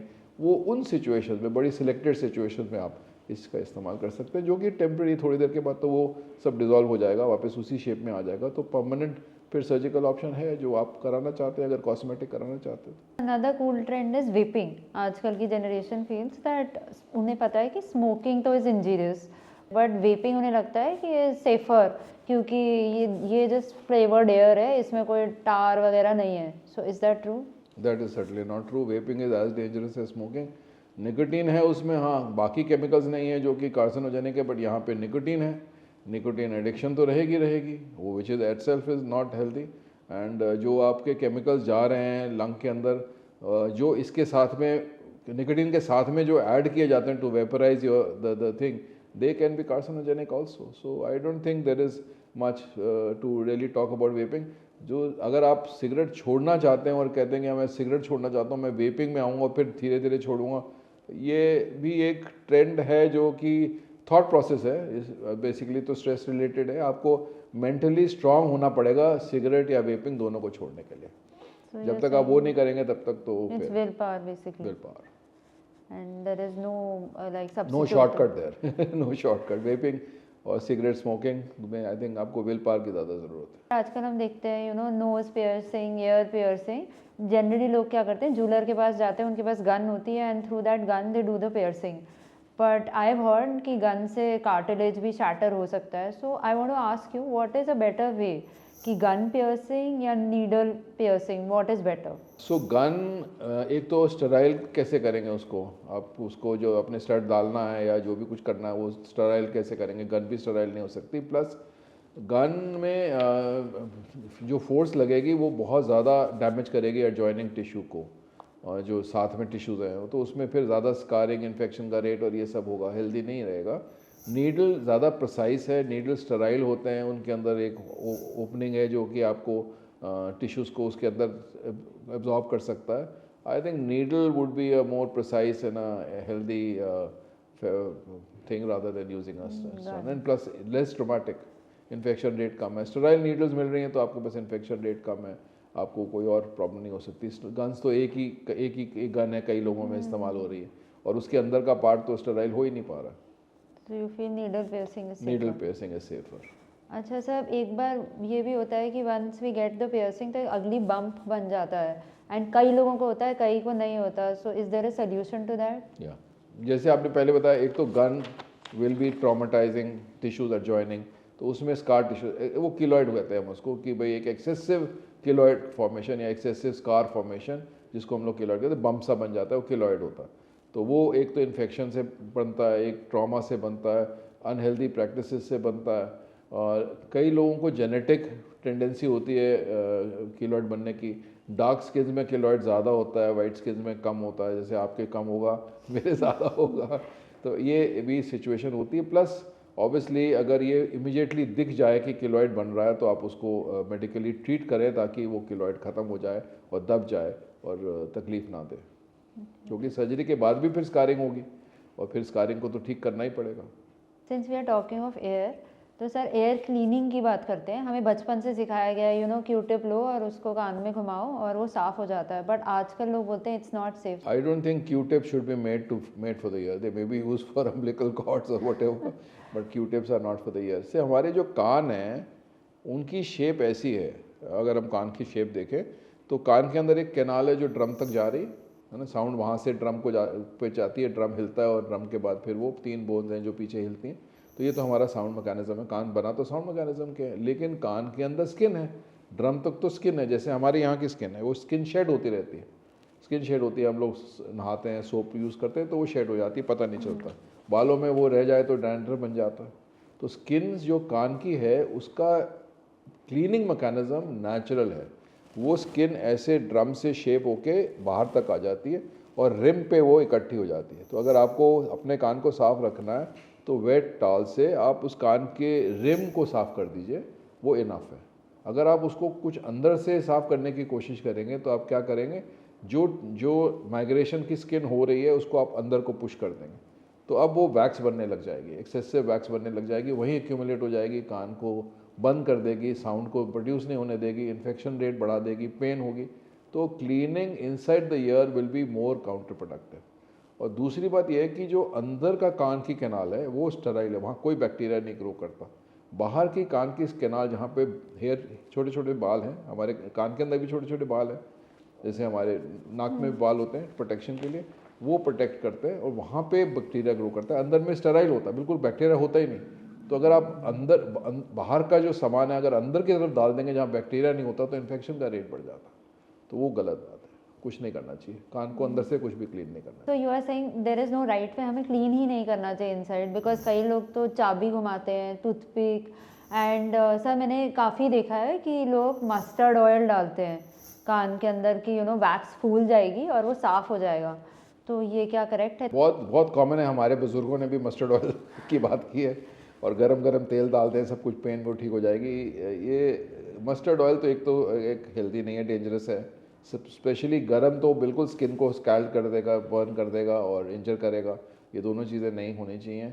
अगर वैक्स की प्रोडक्शन अगर हेल्दी है और नेचुरल है तो आपको कुछ भी करने की ज़रूरत नहीं है। अगर आप सिर्फ वेट टॉवल से अपने कान की रिम, जो कैनाल की रिम है, उसको अगर आप धीरे से क्लीन कर दें तो दैट इज़ ऑल, वो अपने आप ही साफ़ रहेगा, लाइफ लॉन्ग साफ़ रहेगा, कोई प्रॉब्लम नहीं है। अब कभी कभी शैम्पू रह जाता है, साबुन रह जाता है कान में, या स्विमिंग करते टाइम पानी रह जाता है, या सी वाटर रह जाता है, तो वो कभी कभी और प्रॉब्लम कर सकता है। वैक्स बनाने में ज़्यादा उसकी प्रोडक्शन ज़्यादा होगी और वो फिर एक्यूमुलेशन होगी तो वैक्स प्रोडक्शन है, वो एक अलग मसला है। लेकिन सेल्फ क्लीनिंग मैकेनिज्म में आपको कुछ भी क्लीन नहीं करना है, कोई चाबी, कोई तेल, कोई कुछ नहीं डालना है। अब छोटे बच्चों में जहाँ पे कैनाल्स बहुत छोटी होती हैं और हम लोगों को मुश्किल होता है वैक्स को एक्सट्रैक्ट करना बाय यूजिंग सक्शन और समथिंग, तो हम लोग उनको क्या कहते हैं कि आप एक्स्ट्रा वर्जिन ऑलिव ऑयल की 1 बूंद महीने में 1 बार या 15 दिन में 1 बार डाल दीजिए। जिन लोगों को वैक्स की ज़्यादा प्रोडक्शन की एक टेंडेंसी है, जो कि एक जेनेटिक भी होता है, कुछ लोग जेनेटिकली ज़्यादा वैक्स प्रोड्यूस करते हैं और उनको फिर बार बार वैक्स को क्लीन कराना पड़ता है। लेकिन मोस्टली हम लोगों की तो वैक्स क्लीनिंग सेल्फ मैकेनिज्म है, अनलेस कोई इरिटेंट चला गया कान के अंदर जो कि वैक्स को एक्यूमुलेट कर रहा या फिर उसको ओवर प्रोड्यूस कर रहा है, जैसे मैंने बताया कि सी वाटर या। That's what my question is कि सर जैसे स्विमिंग में होता है या नहाने के बाद कभी पानी रह जाता है कान में, so we generally what we do is कि उसको एक लेग पे जंप करके या तो निकालते हैं या ऐसे कान टेढ़ा कर करके, you know, we kind of take it out. तो उसको रहने देना चाहिए, वो अपने आप ड्राई आउट हो जाता है, या व्हाट इज़ द करेक्ट वे? हाँ, पानी तो जो एवेपरेट हो जाएगा और थोड़ी सी पेशेंस रखनी चाहिए। स्विमिंग के अंदर क्या है कि क्लोरीनेटेड वाटर है, तो वो कान की स्किन को थोड़ा इरिटेट ज़रूर करेगा। बेटर ये रहेगा कि आप उसको थोड़ी देर, जैसे इधर कान गया तो आप इधर थोड़ी देर लेटे रहिए, पेशेंस रखिए, वो धीरे धीरे करके अपने आप ट्रिकल कर जाएगा। और कभी लगे कि भाई थोड़ा सा रह गया है तो आप ड्रायर है उसको कुछ सेकंड के लिए कान के पास ले जाइए और कूल एयर से उसको आप एवेपरेट कर सकते हैं। कई लोग हाइड्रोजन पेरोक्साइड भी डाल देते हैं, बट मोस्टली तो पेशेंस रखें और आराम से यूँ लेटर रहे 5 मिनट के लिए तो वो पानी निकल जाता है। आजकल एक न्यू ट्रेंड चला है एयर कैंडलिंग का, डज दैट हेल्प और is it just a scam? Air कैंडलिंग, एक तो अगर आप उसको इतना ज़्यादा कैंडल का जो वैक्स है वो मतलब हीट पे ही जाएगा ना अंदर, तो इतनी हीट तो वैसे ही कान की लाइनिंग को डैमेज करेगी। प्लस जब वो वैक्स कान में बाहर से आप डाल रहे हैं तो कान जो खुला था वो भी और बंद हो जाएगा, तो वो और साथ में स्किन जब स्कैल्ड हो जाएगी तो इन्फेक्ट हो जाएगी, इन्फेक्शन में तो फिर और भी पेन प्रॉब्लम होगी। तो कैंडलिंग का तो कोई ज़्यादा लॉजिक लग नहीं रहा है। एंड सर मैंने काफ़ी हॉरर स्टोरीज सुनी है कि कान से पता नहीं क्या क्या कॉकरोच निकल रहा है, स्पाइडर निकल रहा है। So what is the worst thing that or the weirdest thing you seen coming out of somebody's ear? नहीं, कॉकरोच वॉकरोच तो बहुत देखे, लेकिन आई थिंक एक केस मुझे याद है, कोई था 12 साल का बच्चा और वो अपने पेट कुत्ते को अपने साथ ही सुलाता था, तो उसके कान में टिक्स चले गए थे और वो बच्चा रोता रहता था 3-4 दिन कंटिन्यूसली रोया। माँ ने सोचा पता नहीं क्या है, सब ठीक है, लेकिन जब देखा तो लाइव टिक्स थे कान के ऊपर जो घूम रहे थे कान के डीपर एरियाज में। ऑब्वियसली वो भी अपने आप को बचाने की कोशिश कर रहे थे, तो वो डीपर चल रहे थे। जब आप लाइट डालते थे तो और डीपर चल रहे थे, तो वो टिक्स दिखे और टिक्स फिर उसके बाद आपने अल्कोहल से उनको टिक्स को मारा, फिर एक्सट्रैक्ट किया। बट वो सब है, वो वीडियोस भी है मेरे पास। But that is an eye opener, क्योंकि बहुत सारे लोग अपने पेट्स को साथ में ही सुलाते हैं। दे नेवर थिंक कि टिक्स जा सकता है, कुछ भी कान में जा सकता है। कॉकरोच वगैरह तो काफ़ी जाते हैं लोग, जो जैसे कई लोग ज़मीन पे सोते हैं तो उनके तो फिर रात में कॉकरोच वॉकरोच चले जाते हैं छोटे छोटे, तो तंग करते हैं, फिर उनको निकाल देते हैं। Seeing Gen Z and all of that, तो हम एयरपॉड्स काफ़ी यूज़ करते हैं, लाइक 6-6 घंटे एयरपॉड्स पे होते हैं। So can AirPods make you deaf? So airpod, anything which is not used in right direction can be dangerous. तो जो रूल है, हम लोग सुनते हैं रूल, जो देखा गया, जो डॉक्यूमेंटेड है, वो है 60-60 का रूल। What is that? 60-60 का रूल ये है कि 60% of sound level for 60 minutes continuously is what is recommended for the ear. अगर जैसे कई लोग तो as a part of their profession घंटों घंटों ईयरपॉड्स उनको अपनी कम्युनिकेशन करनी है, लाइक जो भी कुछ करना है, काम करना है, आजकल तो कई लोग वर्क फ्रॉम होम है तो करना पड़ता है, वो बहुत ज़रूरी है। तो हम लोग कॉल सेंटर्स का तो एक मेजर इशू है।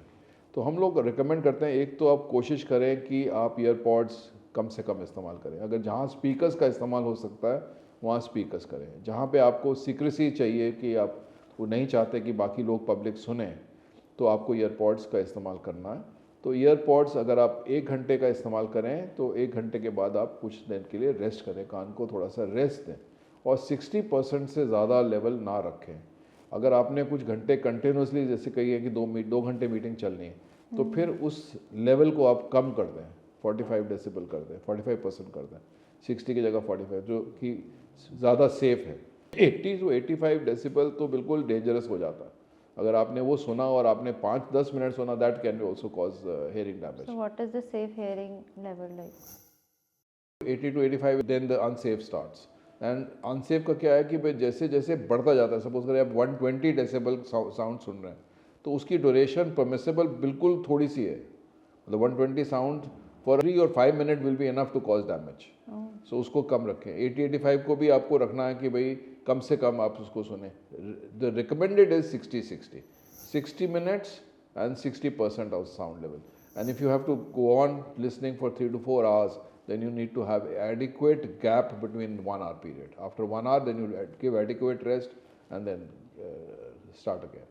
काफ़ी डिबेट चल रहा है कि हेडफोन्स बेटर हैं than AirPods. What do you think is better? So देखिए, कन्वीनियंस के लिए, कैरी करने के लिए तो एयरपॉड सर्टनली बेटर है। अब उसके लिए हाइजीन बहुत इंपॉर्टेंट है, क्योंकि वो आपके कान के अंदर जा रहे हैं, तो उसको हाइजीन मेंटेन करना बहुत ज़रूरी है। आजकल टेक्नोलॉजी में नॉइज़ कैंसिलेशन आ गई है, और वो ईयरपॉड्स में भी है और ओवर द हेड हेडफोन्स में भी है। Over the head headphones obviously ज़्यादा सेफ़र है, क्योंकि साउंड डायरेक्टली नहीं जा रही, बाहर से अंदर जा रही है। ये तो कान की साउंड जो है एकदम से डायरेक्टली अंदर जा रही है। सो जो चीज़ साउंड को लेके जा रही है आपके पास, वो रेडियो फ्रीक्वेंसी वेव है और साउंड है, दोनों वेव्स हैं, वो साथ साथ जा रही हैं। और जो डैमेजिंग है वो है रेडियो फ्रीक्वेंसी। साउंड का लेवल तो हमने बता दिया कि भाई 60% से नीचे है, लेकिन साउंड जो जा रही है वो रेडियो फ्रीक्वेंसी पे जा रही है। तो रेडियो फ्रीक्वेंसी का एक्सपोजर भी आपको ध्यान रखना है कि कम से कम होना चाहिए। तो अगर आपके पास बहुत ज़्यादा रेडियो फ्रीक्वेंसी का एक्सपोजर है तो वो भी डैमेजिंग होगा कान के लिए, और वो भी अफेक्ट करेगा आपके नॉइज़ इंड्यूस्ड हेयरिंग लॉस के लिए। तो वो इम्पॉर्टेंट है। तो अगर आप कान के अंदर रेडियो फ्रीक्वेंसी डाल रहे हैं वर्सेस कान के बाहर जो ओवर द हेड है, तो उसमें भी फ़र्क पड़ जाता है। बट दोनों में साउंड लेवल्स तो आपको फिर भी कम ही रखने पड़ेंगे, सेफ्टी लिमिट पे रखने पड़ेंगे। We have to be cautious in both the cases. So you're talking of call center, right? So how do those people save their air? क्योंकि उनका तो occupational hazard है कि हमेशा लगा के ही रखना है. कॉल सेंटर वाले जो ये हर समय यूज़ कर रहे हैं, तो we have now seen what we call as call centre syndrome, जिसमें कि इनको नॉट ओनली हेयरिंग इम्पेयरमेंट हो रहा है, लेकिन mental फिटीग, cognitive decline, frustration, depression, anxiety, stress, ये सब कुछ हो रहा है. अब हम लोगों को पता है कि जब हम हेयर कान से सुनते हैं, लेकिन ब्रेन सुनता है हमारा. कान से तो साउंड सिर्फ ब्रेन तक जाती है, ब्रेन सुनता है. और ब्रेन में बहुत वायरिंग होती है कान के सुनाई के साथ साथ में, जो कि और चीज़ों के साथ भी लिंक्ड है. इसीलिए हम लोग देखते हैं कि अब तो इतना हम पढ़ रहे हैं कि भाई अगर हेयरिंग लॉस हो रहा है किसी को, तो चांसेस हैं कि इस इंसान को डिमेंशिया भी हो सकता है या अल्जाइमर भी हो सकता है लेटर ऑन. मतलब डायरेक्ट लिंक आ रहा है कि भाई hearing impairment can cause dementia. So ये अब ये इंटरनल वायरिंग की वजह से, तो इन लोगों को क्योंकि हेयरिंग के ऊपर इतना ज़्यादा जोर है, इतना ज़्यादा हेयरिंग फटीग हो जाता है ना. अभी सुनते जा रहे हैं और ईयरफोन लगा रहे हैं, घंटों घंटों इनको काम करना पड़ रहा है और मोनोटनस सा काम है. और एक तो वो नाइट शिफ्ट बहुत है, तो इनका वो भी एक इशू है कि भाई फैमिली से सारा लाइफ अपसेट हो रही है, बिकॉज क्वालिटी ऑफ लाइफ तो ख़राब हो ही रही ना. रात भर बेचारे काम कर रहे हैं, फिर दिन में जाके सो रहे हैं. बाकी उनके जो बाकी फैमिली मेम्बर्स हैं उल्टा चल रहा है. तो ये एक और प्रॉब्लम है. मेंटल स्ट्रेस है, फिटीग है, हेयरिंग, कंटिन्यूस हेयरिंग का फिटीग है, कॉग्निटिव डिक्लाइन है, मेंटल डिप्रेशन है, स्ट्रेस है, क्वालिटी ऑफ लाइफ ख़राब हो रहा है. ये सब मिल के कॉल सेंटर सिंड्रोम बनता है, जो कि अब एक फैक्ट है जो लोग अब रिकग्नाइज करना चाह रहे हैं कि भाई ये चीज़ है, तो उनको कुछ टाइम के लिए फिर ब्रेक देना पड़ता है. सर आजकल कॉन्सर्ट्स का काफ़ी क्रेज़ है, like international artist coming in, Coldplay and all of that. पर मैंने कई बार एक्सपीरियंस किया when we come out of a concert तो एयर थोड़ा मफल्ड रहता है. So have we lost some part of our hearing या वो बाद में नॉर्मल हो जाता है, और how do we save ourselves from this? ये फैक्ट है कि जितना ज़्यादा लाउड कॉन्सर्ट होगा उतना ज़्यादा अच्छा होगा, है ना. यही लोग सोचते हैं. बिल्कुल आप ठीक कह रहे हैं कि जब आप ये कॉन्सर्ट से बाहर आते हैं तो एक कंडीशन होती है जिसमें हम बोलते हैं टेम्पररी हेयरिंग थ्रेशोल्ड शिफ्ट. उसमें क्या होता है कि जो आपका इनर ईयर के जो छोटे छोटे हेयर सेल्स हैं और उनके अंदर जो सीलिया है, मतलब उनके जो बाल हैं, छोटे छोटे सेल्स जो हैं, बहुत सेंसिटिव ऑर्गन है इनर ईयर के अंदर, बहुत ही सेंसिटिव. वो फिटीग हो जाता है, वो थक जाता है, वो इतना लाउड साउंड बर्दाश्त नहीं कर पाता है और वो टेम्पररीली अपना काम करना बंद कर देता है. उसमें हो सकता है कि आपके कान में रिंगिंग हो जाए, आपको मफलिंग सी हो जाए, आवाज़ पूरी तरह से क्लियर नहीं हो, कि आपके फ्रेंड आपसे बात करे बट आपको पूरी बात समझ नहीं आ रही है या सुनाई नहीं दे रही है. वो टेम्पररी होता है. अगर यही चीज़ कंटिन्यूसली होती जाए तो ये चीज़ परमानेंट होती है. फिर वो सेल्स जो हैं पूरे डाई कर जाते हैं और वो फिर रीजनरेट नहीं होते. तो हम लोगों को ये ध्यान रखना चाहिए कि अगर आपके कॉन्सर्ट के बाद ये कान में रिंगिंग है, मफलिंग है, तो आपको फिर उस कान को रेस्ट देना पड़ेगा. 1 या 2 दिन आप उस कान को रेस्ट दें, साउंड एक्सपोजर नहीं हो तो ठीक, नहीं तो फिर वो परमानेंट हो सकता है. क्योंकि फिर से अगर कोई साउंड एक्सपोजर आया विद इन दैट टाइम, जबकि वो एयर सेल्स अपना रिकवर कर रहे हैं, तब तक वो फिर डैमेज कर सकेंगे. Then you can lose your hearing permanently. Sir apart from that, जैसे कॉन्सर्ट्स की बात तो अलग है, but in terms of weddings generally क्या होता है, हमारी इंडियन वेडिंग्स भी 100 डेसिबल प्लस होती है, डीजे ढोल अगर मिक्स कर दो. And generally I have seen this trend कि लोग ना छोटे छोटे बच्चों को स्पीकर के पास जा जाके गोदी में उठा के डांस करते हैं. So should they do it or dangerous? It is dangerous because मैंने बताया ना 80-85 से डेसिबल से ज़्यादा जैसे जैसे आपका साउंड लेवल बढ़ता जाएगा, आपकी duration which is safe, kind of safe, it's not safe but कोई आपके डैमेज नहीं होगा, तो ड्यूरेशन भी कम होती जाएगी. जैसे 120 तो आपको 4-5 मिनट में ही कान डैमेज कर सकता है. वो छोटा बच्चे का तो अभी कान डेवलप हो रहा है, उसका कॉकलिया डेवलप हो रहा है, इनर ईयर डेवलप हो रहा है, उसको अगर इतनी साउंड दे देंगे तो ऑब्वियसली डैमेज होगा. तो वो तो बिल्कुल अवॉइड. स्पीकर से चाहिए सर, फिर स्पीकर से तो छोटे बच्चे के ईयर प्लग्स तो नहीं, छोटे बच्चे को तो दूर ही रखिए जहाँ पे साउंड लेवल है. अब तो आजकल सारे स्मार्टफोन में आपको डेसिबल लेवल आ जाता है, तो आपने देख लिया कि भाई वो डेसिबल लेवल कहाँ पे सेफ है, 50 से ऊपर नहीं है, तो आप वहाँ पे बच्चे को रखिए. आप क्यों आगे जाके उसको तकलीफ देना चाह रहे हैं, वो तो बता भी नहीं पाएगा बेचारा. ये है. और आप अपने लिए भी सेफ्टी रखिए ना. अगर आपको सपोज करें कि लग रहा है कि आपको ऐसी जगह जाना है जहाँ पे आपको साउंड एक्सपोजर होना ही है, तो आपको अपनी एयर प्रोटेक्शन करनी पड़ेगी. आपको ईयर मफ्स लगाने पड़ेंगे आपको, और कुछ नहीं तो कम से कम कॉटन प्लग तो लगाइए, कुछ तो साउंड बचेगी। Obviously cotton plug is not the ideal situation, but हाँ कुछ तो है। ईयर प्लग्स लगाइए, कॉटन प्लग्स लगाइए, ताकि आपको साउंड का एक्सपोजर ना हो। और साउंड लेवल तो बता दिया, इससे ज़्यादा होना नहीं चाहिए, 80-85 डेसिबल से ज़्यादा, जो कि स्मार्टफोन में दिख जाता है कि आपको खुद ही बता देता है smartphone, you're close to dangerous levels, तो उससे ज़्यादा नहीं एक्सपोजर होना चाहिए। सर तो एवरीडे लाइफ की बात करते हैं, लाइक हमारा मिक्सी, प्रेशर कुकर या हेयर ड्रायर, जो लोग रोज़ हेयर ड्राई करते हैं सलून्स में, so is that dangerous for us and how do we save ourselves, because वो तो एक नेसेसिटी ही है एक जी टाइप जी, से। हाउसवाइफ को तो किचन में रहना ही है, और मिक्सी भी चलनी है, प्रेशर कुकर भी चलना है, और लोगों ने घास भी काटनी है तो लॉन मोवर भी चलेगा, तो ये सब चलेगा। इस सब टाइम्स में इनको अपने कान को प्रोटेक्ट करना ही है by using muffs and sound protection kits, ये तो करना ही है, तो करना चाहिए, ईयर प्लग्स जैसे करना ही चाहिए। जनरली हम ध्यान नहीं देते हम इस नहीं चीज़ ध्यान देते हैं, हाउसवाइफ को तो बिल्कुल ही इस बात का ध्यान ही होता नहीं, चलाया और खड़े रहे वहाँ पे आराम से सुन रहे। इतनी लाउड साउंड, आप इतनी लाउड साउंड है कि उस लाउड साउंड में आप एक दूसरे से कन्वर्स भी नहीं कर सकते। तो ये एक बड़ा डिक्टम है कि अगर आप एक दूसरे से नहीं बात सुन पा रहे हैं और इतनी बैकग्राउंड साउंड है, तो इसका मतलब ऑलरेडी डेंजरस लेवल पे है। सर एक और बात होती है, हम गुस्से में चिल्लाते हैं, लाइक आजकल रोड रेज बहुत ज़्यादा है, लोग ना बहुत चिल्लाते हैं, like on the pitch of their voices. Can it effect our eardrum जब हम पूरा प्रेशर लगा के चिल्लाते हैं? जी जी, अपने वोकल कॉर्ड्स को तो ख़राब करते हैं, कानों को भी ख़राब करते हैं। लाउड साउंड अपने भी तो कान को डैमेज करेगी, औरों के तो करेगी, लेकिन अपने को भी तो डैमेज करेगी। और हम जब हम अब प्रोड्यूस कर रहे हैं लाउड साउंड, तो हम सोर्स हमारा बिल्कुल कान के पास ही है, भाई हमारा माउथ एंड कान सबसे पास है ना। आप दूसरे के कान के अंदर जाके तो नहीं बोल सकते, अपने कान के हो तो आप डैमेज कर ही रहे हैं, तो इसलिए loud sounds can damage. Yes. And sir कभी कभी ऐसा होता है, लाइक दिवाली पे जैसे बॉम्ब फटा है या लाउड स्पीकर पे आवाज़ अगर आप ज़्यादा हो, तो देर इज दिस सीटी की आवाज़ एकदम से आती है, like it stays for some while, so is it normal and when do we think that it's dangerous? So सीटी की आवाज़ आ रही है इनर ईयर से। अब इनर ईयर पे डायरेक्ट इफेक्ट पड़ा है नॉइज़ का, जो फ्रीक्वेंसी की साउंड गई अंदर, उसने उस इनर ईयर के सेल्स को डिस्टर्ब किया, उसको बिल्कुल almost let's say for some time paralyse कर दिया, और वो सीटी की साउंड प्रोड्यूस हुई। तो सीटी की sound is a warning signal for you कि अगर आप इसी साउंड को बार बार देते रहेंगे तो ये कान के जो वो सेल्स है वो डैमेज हो जाएंगे परमानेंटली। तो ringing in the year is a signal कि आप बहुत ज़्यादा लाउड साउंड से एक्सपोज हो रहे हैं, और आपको ईयर प्रोटेक्शन करनी है, चाहे भले भले आप पटाखे की लाउड साउंड सुन रहे हैं या कोई भी जगह ऐसे जा रहे हैं, गन फायर है, कई लोगों को शूटिंग का बहुत शौक है, तो अपने प्रोटेक्शन कान के खुद ही करने पड़ेंगे, नहीं तो आपका कान परमानेंटली डैमेज हो जाएगा। और हेयरिंग लॉस एक बार परमानेंट हो गई, जैसे मैंने बताया कि परमानेंट हेयरिंग लॉस हो गया, फिर वो रिकवर नहीं कर पाएगा। So you can't recover hearing? Then hearing can not be recovered by normal process, फिर तो आपको या तो हेयरिंग एड लगाने पड़ेंगे या फिर और सर्जिकल प्रोसीजर हैं जिसको आप यूज़ कर सकते हैं टू रिस्टोर योर हेयरिंग। जो हेयर सेल्स गए वो फिर परमानेंटली गए। से रिंगिंग की बात करें, रिंगिंग साउंड कभी कभी ऐसा होता है कि सब शांत है but your ear still hears a ringing sound, so what is that?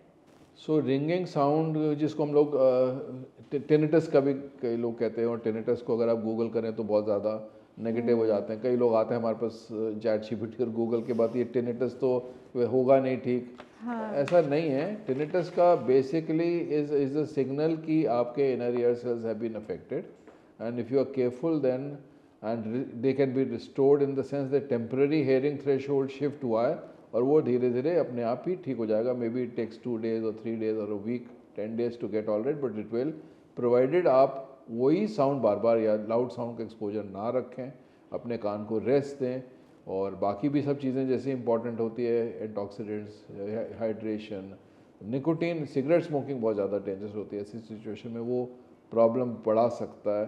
तो ये सब चीज़ों का अगर आप ध्यान रखें तो वो फिर टेम्पररी हेयरिंग थ्रेशोल्ड रहेगा और वो फिर ठीक हो जाएगा। लेकिन अगर ये परसिस्ट करा तो फिर डैमेज भी हो सकता है।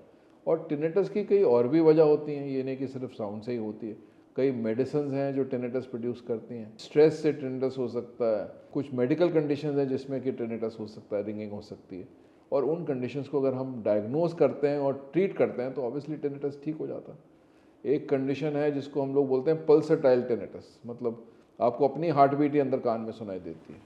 तो वो इसलिए होती है कि या तो कान के अंदर वैक्स है, या मिड लेयर में फ्लूइड है, या फिर कोई ब्लड वेसल है जो कान की नर्व के बहुत पास है, जो फ्लटर कर रही है या हार्ट बीट दे रही है और वो हार्ट बीट जो है नर्व एकदम से पिकअप कर रहा है और वो थ्रॉबिंग है। तो अगर हम कॉज ढूंढते हैं कि भाई कहाँ से आवाज़ आ रही है, क्यों आ रही है, और हम उस कॉज को ठीक करते हैं तो फिर ऑब्वियसली टिनिटस भी ठीक हो जाता है। Okay, so it's curable. That's an हाँ। eye opener because ऐसा हम हाँ, तो मतलब जैसा हर बार में ये नहीं कि टेनिटस इज इनक्योरेबल। कुछ टेनिटस हैं जो कि जिनकी कॉज नहीं पता चलती। मैं भी ऐसे अगर आप 100 केस देखें तो शायद 30% ऐसे केसेस होंगे जिनमें हमें पता ही नहीं चलता कि क्यों हो रहा है टेनिटस। फिर हम लोग उन टेनिटस को भी डिफरेंट टेक्निक से मास्क कर सकते हैं, क्योर नहीं कर सकते लेकिन मास्क कर सकते हैं, ताकि पेशेंट को मुश्किल नहीं हो, डिफ़िकल्टी नहीं हो, क्वालिटी ऑफ लाइफ पे इफेक्ट ना पड़े। नहीं तो आदमी सोचता रहता है कि कान में बज रहा है, पता नहीं क्या हो रहा है, ब्रेन ट्यूमर तो नहीं हो गया। ये सब चीज़ों से उनको हम लोग हेल्प कर सकते हैं इन terms of cognitive behavioural therapy से, या फिर साउंड थेरेपी से, या फिर हम लोग थोड़ा लाइफस्टाइल चेंजेस करके, निकोटीन टबैको बंद करके, ये अल्कोहल कम करके, ये सब चीज़ों से भी हेल्प हो सकती है, जिससे कि टिनिटस रेमीडिएबल हो सकता है कि आपको तकलीफ ना दे, आपको ज़्यादा तकलीफ ना दे टिनिटस। बहुत कॉमन सवाल आता है, जैसे हम जब एयरप्लेन में जाते हैं, so when the plane is taking off और लैंडिंग, तो ऐसा लगता है कान फट जाएंगे, right? So there is change in pressure. तो उसके लिए हम एक ट्रिक यूज़ करते हैं कि बेसिकली अपना नोज पिंच करते हैं, you know we kind of blow air and फिर उससे एयर पॉप करते हैं। तो वो किस तरह से करना चाहिए? Because you know if you apply extra pressure तो कुछ उसमें प्रॉब्लम्स आ सकती हैं। If you can tell us how, what is the correct way to do it? हाँ, बिल्कुल ठीक बोला आपने कि during ascent and descent pressure changes in the aeroplane and inside your ear are very very rapid. तो हमारी body हो सकता है उस टाइम पे कॉम्पनसेट ना कर जाए, क्योंकि हमारे पास एक ट्यूब है जो नाक और कान को कनेक्ट करती है। तो ये जो प्रेशर मिडिल ईयर का है और एटमॉस्फेरिक एयर को इक्वल करने के लिए वो ट्यूब हेल्प करती है। अगर उस ट्यूब की फंक्शनिंग में कोई प्रॉब्लम है, जैसे आपको नाक साइनस हो रहा है, कोल्ड हो रहा है, या अभी आपको सर्दी जुकाम हो और आप फ्लाइट ले रहे हैं, या फिर ऑलरेडी आपकी स्टेशन ट्यूब में थोड़ा सा डिफिकल्ट प्रॉब्लम है जिसकी वजह से आपको ये दिक्कत हो रही है, तो ये फिर कान के अंदर काफ़ी सीवियर पेन हो सकती है। और समटाइम्स इतना ज़्यादा प्रेशर चेंज हो सकता है कि आपको मतलब वो ड्रम के अंदर बर्स्ट हो सकता है, ब्लड निकल सकता है। कई लोग तो कभी कभी बेहोश भी हो जाते हैं, इतनी पेन होती है। इतनी पेन की वजह से ये होता है कि कान का ड्रम फटा या इनर ईयर के अंदर डैमेज चला गया। तो ये सब बचाने के लिए हम लोगों को एक तो कोशिश ये करनी चाहिए कि कोल्ड में अवॉइड किया जाए फ्लाइट। कोल्ड जुकाम खांसी साइनस नोज़ के अंदर कोई प्रॉब्लम है, नेज़ल ब्लॉकेज चल रही है, तो उसको अवॉइड किया जाए। लेकिन अगर हमें मजबूरी जाना ही है तो हमें मेडिकेशन लेके जाना चाहिए, जिससे कि हमारा नाक साइनस खुला रहे। और हम लोगों को आधा घंटा पहले कोल्ड की और पेन किलर की मेडिसिन लेके प्लेन पे जाना चाहिए। कान को प्लग रखें, नाक की लाइनिंग को खुला रखें, हाइड्रेशन मेंटेन करें, गम को च्यू करें ताकि आपका जो स्टेशन ट्यूब है, जो ट्यूब है नाक और कान की, वो खुली रहे। ये सब प्रिकॉशंस लेके अगर आप फ्लाई करेंगे, और असेंट और डिसेंट के टाइम पे सोए ना, आप जगे रहें। और ड्यूरिंग द फ्लाइट, जो लंबी फ्लाइट्स हैं उसमें खूब हाइड्रेशन रखें। तो ये सब चीज़ें, सोने से क्या होगा मुझे? अगर आप सो जाएंगे तो फिर मुंह नहीं चलाएंगे ना। अच्छा, अगर आपने मुंह नहीं चलाया तो स्टेशन ट्यूब को खुला कैसे रखेंगे? और असेंट और डिसेंट इतना रैपिड होता है कि प्रेशर चेंजेस बहुत जल्दी होते हैं। आपकी जो बीमार स्टेशन ट्यूब है वो इतनी जल्दी कंपनसेट नहीं कर पाती है, तो इसलिए आपका कान बंद हो जाता है। और उसी लिए फिर लोग कहते हैं कि आप अपना वालसल्वा कीजिए। मतलब वालसल्वा में जो आपने बताया, बिल्कुल ठीक बताया कि नाक को पिंच करके धीरे से कान को ब्लो कीजिए। ज़ोर से मत कीजिए, ज़ोर से डैमेज भी हो सकता है। और उस कंडीशन में जहाँ ऑलरेडी नाक और साइनस बीमार है, उसमें वालसल्वा मत कीजिए, क्योंकि तब क्या होगा कि आपका नाक और साइनस में ऑलरेडी कुछ बलगम फंसा हुआ है, वो पड़ा हुआ है, और जैसे ही आपने उसको ब्लो किया तो वो कान के अंदर चला जाएगा, तो वो और डैमेज करेगा। तो वो चीज़ें अवॉइड कीजिए। नाक और साइनस खुला हो और फिर स्टेशन ट्यूब पूरी तरह से काम नहीं कर रही है तो आप वालसल्वा कर सकते हैं। मोस्टली तो च्यू करने से, गम च्यू करने से, कान को प्लग रखने से, ताकि डायरेक्ट प्रेशर ना पड़े, धीरे धीरे कान खुल जाता है। कुछ टाइम तक आपको लगता है कि एयर होस्टेस की आपको आवाज़ नहीं आ रही, पर वो धीरे धीरे धीरे करके आनी शुरू हो जाती। कुछ लोगों का कान जो है कुछ देर तक बंद रहता है, फ्लाइट से उतर गए लेकिन फिर भी 6-8 घंटे तक बंद रहा। अगर वो फ्लाइट बहुत ज़्यादा देर तक बंद रहता है, फिर आपको मेडिकल एडवाइस की ज़रूरत है, क्योंकि कान बंद रहेगा, आपको आधी बाधी सुनाई देंगे, नहीं देंगी, बड़ा डिस्टर्बिंग फैक्ट होता है। आप किसी मीटिंग में गए बाहर और फ्लाइट ली आपने और कान बंद हो गया, तो आप मीटिंग में सुनेंगे नहीं, तो बहुत परेशानी है। तो इसीलिए उस टाइम पे आपको हो सकता है कि कोई मेडिकल एडवाइस दी जाए, मेडिसिन दी जाए जिससे कि कान खुल जाए। So how long should we wait for it? I would say कि एक मैक्सिमम 1 या 2 दिन से ज़्यादा मत वेट करें कि कान बंद है और प्रोसेस करें। कुछ घंटों में तो वैसे भी ऑटोमेटिकली खुल जाता है। बहुत बार वलसलबा भी नहीं, थोड़ा बहुत किया, अगर नहीं खुला तो छोड़ दीजिए, टाइम के साथ दे दीजिए, च्युइंगम लेते रहिए, कुछ चीज़ सक करते रहिए, हॉट फ्लूइड्स ले लीजिए, उससे खुल जाएगा विद पैसेज ऑफ टाइम। 1-1.5 दिन तक नहीं खुल रहा है तो फिर आप किसी मेडिकल डॉक्टर को दिखाइए। What should kids do? वो बहुत रोते हैं, like the plane is taking off or landing. अब ये बच्चों के अंदर होता है क्योंकि बच्चों की एक तो ये जो ट्यूब हमने बताई नाक और कान की एकदम से सीधी होती है। एडल्ट्स में तो फिर टेढ़ी होती है, सीधी होती है तो डायरेक्ट प्रेशर इफेक्ट बहुत ज़्यादा होता है, तो कान का प्रेशर उनका बहुत ज़्यादा चेंज हो जाता है, तो रोते हैं बच्चे। और फिर ऑब्वियसली साउंड से भी रोते हैं, उनको डर भी लगता है फ्लाइट में जब चढ़ रहे हैं तो उसकी वजह से भी रोते हैं। लेकिन उस टाइम पे उनको आप सूद करने के लिए कोई कुछ फ्लूइड पीने के लिए दे दीजिए या बॉटल दे दीजिए उसे, और उठ के बिठाइए, लिटाइए नहीं, उठ के बिठाइए ताकि जो स्टेशन ट्यूब पे डायरेक्ट प्रेशर ना पड़े। और जब वो सॉलो करेंगे किसी भी फ्लूइड को या लिक्विड को तो उससे क्या होगा कि वो तालू के मसल्स हिलेंगे, स्टेशन ट्यूब खुलेगी तो कान का प्रेशर कम हो जाएगा। उनको थोड़ा घुमा दीजिए, उससे भी फ़र्क पड़ जाता है। खड़े बिठा के मतलब गोदी में लेके उनको थोड़ा घुमा दीजिए। बैक ऑफ द प्लेन में थोड़ी सी साउंड होती है इंजन की, वो इंजन की साउंड से भी थोड़े से सूदन हो जाते हैं। ये सब चीज़ें करें और हाइड्रेशन मेंटेन करें, बहुत इंपॉर्टेंट। अगर उनको ज़ुकाम खांसी है तो फिर उसके ज़ुकाम खांसी के को अपने पीडियाट्रिशियन डॉक्टर से दवाई ले के चढ़ाएँ, बिना उसके मत चढ़ाएँ, ताकि नाक और साइनसेस बंद ना हों उनके। तो ये तो हो गई नॉर्मल लोगों की बात। There were massive headlines of celebrities also, so we want to understand कि उनको क्या हुआ था। Alka Yagnik case, we all heard about it. One day she said she took a flight and after that उनका हियरिंग चला गया। तो एक नॉर्मल आदमी को कैसे पता चलेगा? ऐसा हो सकता है कि एक वायरस से बैठे बैठाए अगले दिन you are deaf. So how do we know कि ये होने वाला है and how do we protect? Virus attack can affect the hearing mechanism and you can actually have a permanent hearing loss because of that. तो एक तो recognise करना शुरू करें कि अगर आपके कान में सीटी बजनी शुरू हो गई है, आपको सुनाई देना बंद हो गया कि अभी तो देता था, 2 घंटे पहले मैंने कान के ऊपर फ़ोन लगाया बिल्कुल ठीक था, अब मैंने फ़ोन लगाया तो मुझे सुन नहीं रहा, दूसरे कान में बिल्कुल ठीक है, तो उस टाइम पे आपको डॉक्टर की सलाह करनी ही चाहिए। क्योंकि अगर टाइमली ये मेडिसिन दी जाए तो ये काफ़ी रिस्टोर हो जाता है और रिकवर कर जाता है। सपोज़ अगर वायरस का अटैक है तो दवाइयाँ हमारे पास है जिसकी वजह से वायरस बॉडी से निकल जाएगा, जो स्वेलिंग की है उसने इनर ईयर को, वो भी इफेक्ट कम हो जाएगा। अगर कान में रिंगिंग है, पेन है, चक्कर आ रहे हैं, नोजिया वॉमिटिंग हो रहा है, तब वो इन्फेक्शन जा रहा है और अंदर, उसको इमिजिएटली ठीक कराइए ताकि वो डैमेज ना कर पाए, पूरा डैमेज ना कर पाए। वो बहुत ध्यान रखने वाली बात है। So it is true that एक वायरस 24 घंटे में आपको डेथ Yes, कर yes, सकता है। yes, it is true. If not taken care. If not taken care of, it can damage, but you can quite of it can be recovered if timely action is taken. But if you delay, a lot of people say कि 2 दिन से 3 दिन से मेरा कान में बंद था, मैंने देखा कुछ ठीक है, हो जाएगा, कुछ वैक्स होगी, कुछ होगी। कभी कभी कुछ लोग तो हफ्ते 10 दिन के बाद आते हैं, कुछ लोग तो कभी 3-4 हफ्ते के बाद आते हैं, तो उस टाइम तक काफ़ी ज़्यादा डैमेज हो चुका होता है और उसको रिकवर करना बहुत मुश्किल है। तो इसलिए टाइमली अगर हम लोग बता दें, मतलब अवेयर हों कि ये सब चीज़ें होती हैं और ये पॉसिबिलिटी है, तो और टाइमली दवाई लें तो ये पॉसिबिलिटी है कि ये सब रिकवर कर जाएगा।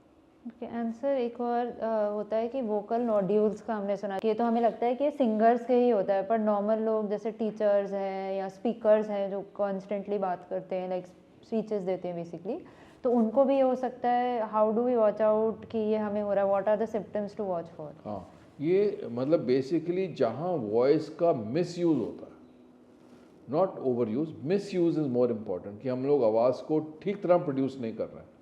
ताकि उसमें क्या होता है कि वोकल कॉर्ड जो है हमारे दोनों मिलते हैं, लंग्स हमारे काम करते हैं टू प्रोड्यूस वॉइस, ये तो दोनों सिर्फ मिलते हैं to give you sound, but they don't actually give you voice. Voice is basically being produced by the lung, the force is coming from the lungs and they just vibrate, like sitar की तार move करती है, ये vibrate करते हैं to produce sound.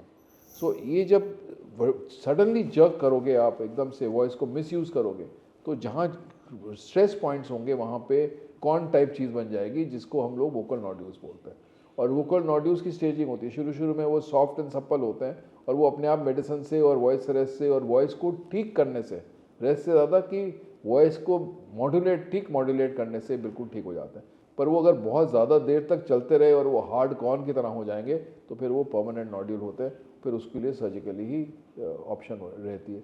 पर surgery के बाद भी स्कारिंग होगी और वॉइस के अंदर फिर भी हमें केयरफुल रहना पड़ेगा। तो इससे बेटर है कि जब ये शुरुआत हो, हमारी आवाज़ खराश आनी शुरू होए, हमारी आवाज़ टूटने लगे, हमारी आवाज़ की क्लैरिटी नहीं आ रही और आपको लगे कि ये मेरी वॉइस नहीं है, आपके फ्रेंड कह रहे हैं कि आपका गला ख़राब हो रहा है, तो तब आपको उस टाइम पे कंसल्टेशन लेनी चाहिए कि अर्ली वोकल नोड्यूल्स एक बार डायग्नोज हो जाते हैं तो वो मेडिसिन से और वॉइस को प्रॉपरली यूज़ करने से ठीक हो जाता है।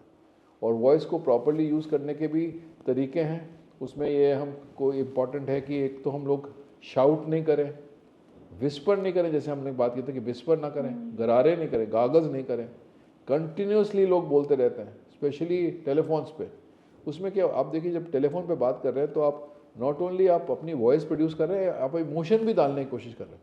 जैसे मैं आपके साथ बात कर रहा हूँ तो मैं इमोशन तो आपको जेस्चर से या फेस के एक्सप्रेशन से मैं दे सकता हूँ। जब आप दूसरों से बात करें जो आपको देख नहीं पा रहे हैं तो आप अपने इमोशंस भी उसी में ही डालने की कोशिश कर रहे हैं, वॉइस को मिस यूज़ कर रहे हैं, तो उसमें बहुत ज़्यादा प्रॉब्लम होती है। कई लोग क्या है कि फ़ोन को यूँ लगा के करते हैं, जब आप ऐसे फ़ोन लगा के करते हैं तो आपका जो वॉइस बॉक्स है वो टिल्ट हो जाता है, और वॉइस बॉक्स जब टिल्ट होता है तो एक साइड पे ज़्यादा प्रेशर पड़ेगा, एक साइड पे कम पड़ेगा, तो उससे भी वॉइस के जो वोकल कॉर्ड्स है उस पर डैमेज हो सकता है। ये तो बहुत कॉमन है, हाँ, बहुत कॉमन है। पर्सन हाँ, जैसे बाइक पे भी बैठ के ऐसे कर रहे हैं तो वो ज़्यादा स्ट्रेन, उस पर ज़्यादा वोकल कॉर्ड का स्ट्रेन है। सो कंटिन्यूस बोलना, अपना पोस्चर को ठीक रखना, वोकल कॉर्ड भी एक मशीनरी है और हर मशीनरी को लुब्रिकेशन चाहिए। अगर आप ड्राई वॉइस वोकल कॉर्ड में कंटिन्यूसली बोलते रहेंगे तो भी एक वोकल कॉर्ड पे स्ट्रेन है। अब मैं भी काफ़ी देर से बोल रहा हूँ और पानी नहीं पीऊँगा तो फिर मेरे वोकल कॉर्ड पे भी स्ट्रेन है। आपके लिए भी वही सेम चीज़ है। कोई भी टीचर है, कोई भी जो अपना प्रोफेशनली वॉइस यूज़ कर रहा है, अगर वो वॉइस ठीक तरह से इस्तेमाल करे तो ये मशीनरी सालों साल ठीक रहती है। अगर वॉइस का मिसयूज़ होगा तो ये मशीनरी ठीक नहीं काम करेगी, फिर नोड्यूल, पॉलिप्स, ये सब चीज़ें हो सकती है, वॉइस फटीग, बड़ी चीज़ें होंगी। एक और चीज़ है जो कि बहुत इंपॉर्टेंट है वॉइस के लिए, हमारे पेट की acidity. Acidity can also affect your vocal cord functioning. That nobody knows, मतलब काफ़ी ऐसा लगता है दूर है, लाइक हाउ कैन इट काफ़ी दूर है। लेकिन ये जब गैस और एसिड ऊपर आता है तो जिस स्पीड से खाना नीचे जाता है, आप देखिए एक बार आपने कुछ खाना लिया तो यहाँ से फूड पाइप से जब अंदर गया तो कुछ मिली सेकेंड में ही वो पेट में पहुँच जाता है। तो उस सिचुएशन को पेरिस्टाल्सिस कहते हैं, जो हम लोगों ने सब बचपन से सुना हुआ एक खाना है। कभी कभी रिवर्स पेरिस्टाल्सिस होगा तो उसी स्पीड से खाना ऊपर आ जाएगा। खाने से ज़्यादा जो एसिड कंटेंट फ्लूइड का आता है, जो पेट का कंटेंट है जिसमें एसिड बहुत होता है, पेट में एसिड ज़्यादा है, यहाँ ओरल कैविटी में एसिड है नहीं, तो ये हमारी यहाँ की जो लाइनिंग है एसिड के लिए नहीं बनी हुई है, तो ये बर्न होगी, केमिकल बर्न होगा एसिड से। और जब वो बिल्कुल वॉइस बॉक्स के पास आ जाएगा तो जहाँ वॉइस प्रोड्यूसिंग मसल्स और कार्टिलेजेस हैं वहाँ पे जब अफेक्ट करेगा तो वो डायरेक्ट इफेक्ट वॉइस पे भी पड़ेगा। तो एसिडिटी, ड्राइनेस, शाउटिंग, कंटिन्यूस बोलना, पॉस्चर्स वाइल स्पीकिंग, ये सब चीज़ें इंपॉर्टेंट है वॉइस के लिए। कुछ लोग हैं जो कि झटके दे दे के वॉइस बोलते हैं, मतलब they almost like over emphasis देते हैं वर्ड्स को। जैसे मैंने ये ओवर एम्फोसिस बोला, ये मतलब ज़्यादा एम्फोसिस दिया, मैं कोशिश कर रहा हूँ एम्फोसिस देने के लिए। That can also affect you, because vocal cord जब आप ओवर एम्फोसाइज करेंगे तो वो झटके से आके मिलेंगे दोनों, तो जो झटके से आके मिलेंगे तो यहाँ के जो फ्रिक्शन से फिर ट्रॉमा हो। ये सब चीज़ें हैं जो, तो हम लोग जब वॉइस मॉड्यूलेशन के बारे में बात करते हैं, आप ये नहीं बोलते कि आप वॉइस रेस्ट कीजिए, क्योंकि आप वॉइस रेस्ट कब तक कर सकते हैं? हवा उसका सालों साल तो वॉइस रेस्ट नहीं हो सकता, बट अगर आपके वोकल नोड्यूल छोटे से आए हैं और आप उसको रिवर्स करना चाहते हैं तो हम कहते हैं आप वॉइस मॉड्यूलेट कीजिए, ठीक तरह से बोलिए और इन फ्यूचर भी बोलिए। हम सबको ये सब चीज़ें ध्यान रखनी है अगर हमें अपनी वॉइस की हाइजीन को मेंटेन करना है। दैट वाज क्वाइट इंसाइटफुल, क्योंकि आधी चीज़ें तो हमें पता नहीं और हम रेगुलरली अननोइंगली ये सब करते हैं and we didn't know that it effects so much. काफ़ी फेमस केस हुआ था of that singer Justin Bieber, right? उन्होंने बोला था कि उनका एक साइड का फेस पैरालाइज हो गया था and it was through something called Ramsay Hunt syndrome. So we don't know what is that, but it is also connected to the ear. So what was that and how does it affect? So virus होता है जो कि कान के nerve के ऊपर affect करता है, और उससे क्या होता है कि कान की हेयरिंग समटाइम्स बैलेंसिंग, ये सब एकदम से चली जाती है। और नाक जो फेस की जो नर्व है कान के अंदर से ही आ रही है, वो फेस के हाफ की सप्लाई करती है।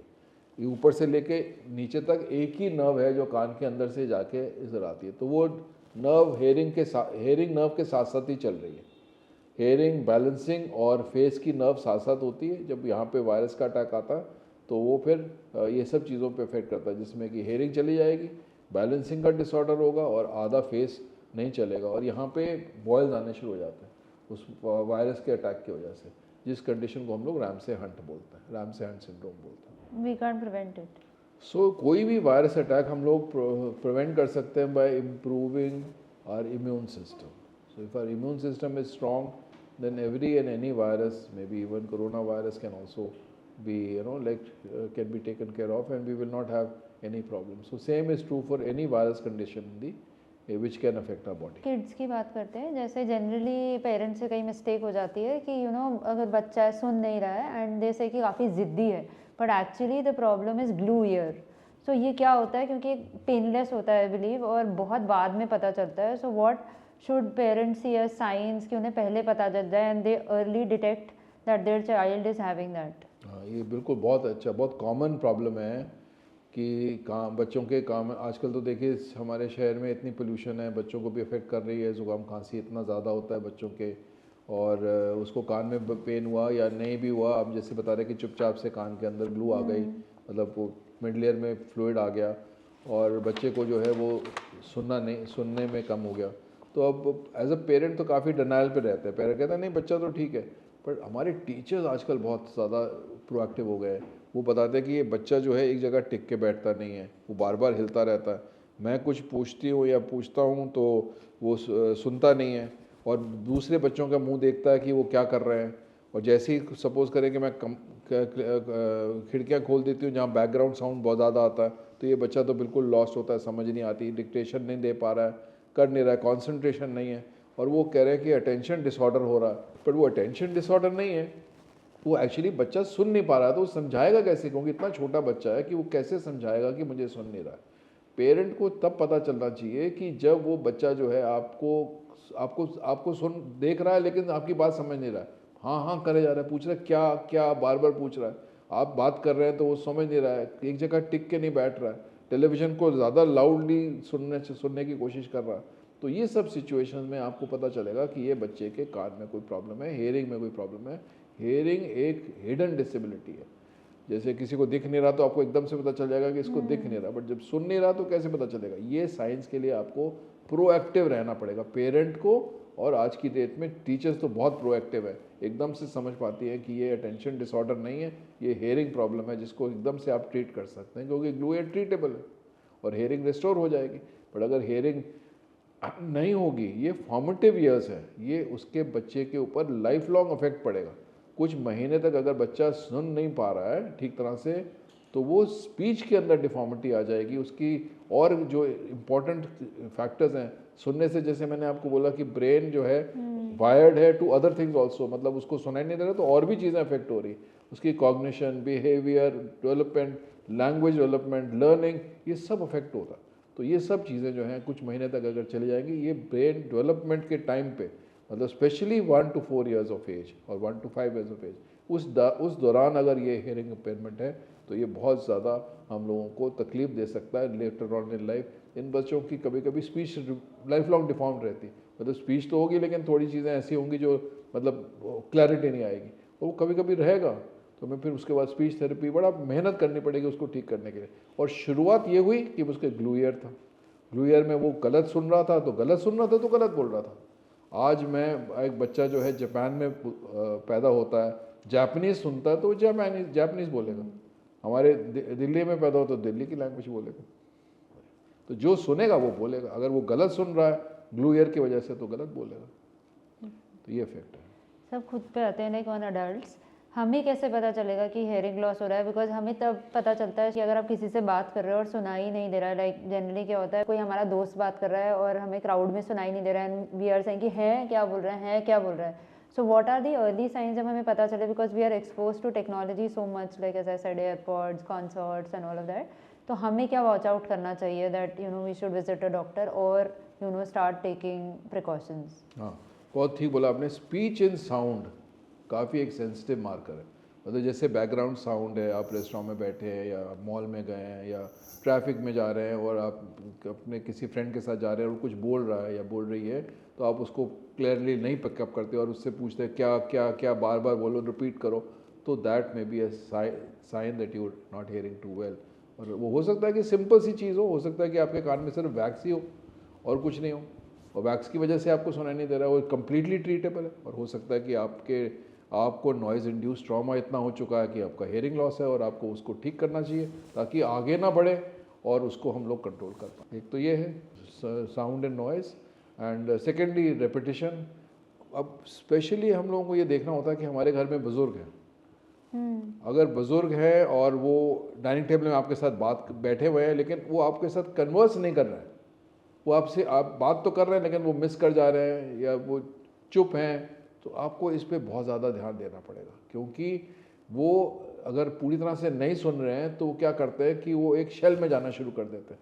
वो कहते हैं मेरे को बात समझ तो आ नहीं रही, मैं क्या बोलूँ, या तो अंदाजे से जवाब दे देते हैं, और कभी कभी वो जवाब गलत होता है तो बच्चे मजाक करते हैं, तो इसीलिए उनको और भी परेशानी होती है। वो कहते हैं कि नहीं, अब कन्वर्सेशन नहीं करेंगे। अब उनको बोलिए कि आप अपने फ्रेंड्स के घर जाइए या आप किसी से मिलिए, तो वो मिलना नहीं चाहते, वो एंटी सोशल होना शुरू हो जाता है। जो कि पहले बहुत थे, वो पहले सब जगह घूमते थे, फ्रेंड्स के साथ जाते थे, अब वो एंटी सोशल हो रहे हैं, कम्युनिकेट पूरा नहीं कर पा रहे हैं, एक जगह सब लोगों के साथ ग्रुप में बैठे हैं लेकिन कंट्रीब्यूशन कुछ नहीं है, एक दूसरे को देखे जा रहे हैं बस कि क्या हो रहा है। तो हो सकता है कि वो अर्ली हेयरिंग लॉस हो, और अर्ली हेयरिंग लॉस जो है ये एक चल के आगे और तकलीफ होगी, क्योंकि वो हेयरिंग इम्पेयरमेंट तो करेगा, सोशली आउटकास्ट हो जाएंगे, कम्युनिकेशन नहीं होगी, वो धीरे धीरे कॉग्निटिव डिक्लाइन होना शुरू हो जाएगा। आप कह रहे हैं कि डिमेंशिया भी शायद इसी की वजह से होता है कि वो इतना शेल में चले जाते हैं और डिप्रेशन में, सेक्लूजन में, तो इससे कि वो ब्रेन की जो वायरिंग है वो भी सब हिल जाती है। वो ब्रेन चाहता है कि साउंड आए लेकिन साउंड जा ही नहीं रही वहाँ, तो इसीलिए ब्रेन जो है और चीज़ों भी डिक्लाइन करना शुरू कर देता है। तो ये एक प्रॉब्लम है जो हमें बहुत जल्दी रिकग्नाइज करनी है, specially in elderly and young children, दोनों एज ग्रुप्स में इम्पॉर्टेंट। ये नहीं कि हम मिडिल एज में नहीं होना चाहिए, आपकी एज में भी बहुत इंपॉर्टेंट है, सुनना तो बहुत इंपॉर्टेंट है, लेकिन आपको पता चलेगा साउंड ठीक नहीं जा रही है कि आप फ़ोन सुनेंगे एक साइड और दूसरी साइड सुनेंगे, डिस्क्रिपेंसी है। एक आदमी राइट साइड पे आपसे बात कर रहा है और आप उसको पूरा नहीं सुन रहे, लेफ्ट साइड पे वही इंसान बात कर रहा है तो आप सुन रहे हैं, तो आपको पता चल जाएगा कि कोई हेयरिंग प्रॉब्लम है। Sir how do doctors test it? Because एक ऑडियोमेट्री टेस्ट होता है, तो वो कैसा होता है, उसमें क्या होता है, what do you test in it and how is it done?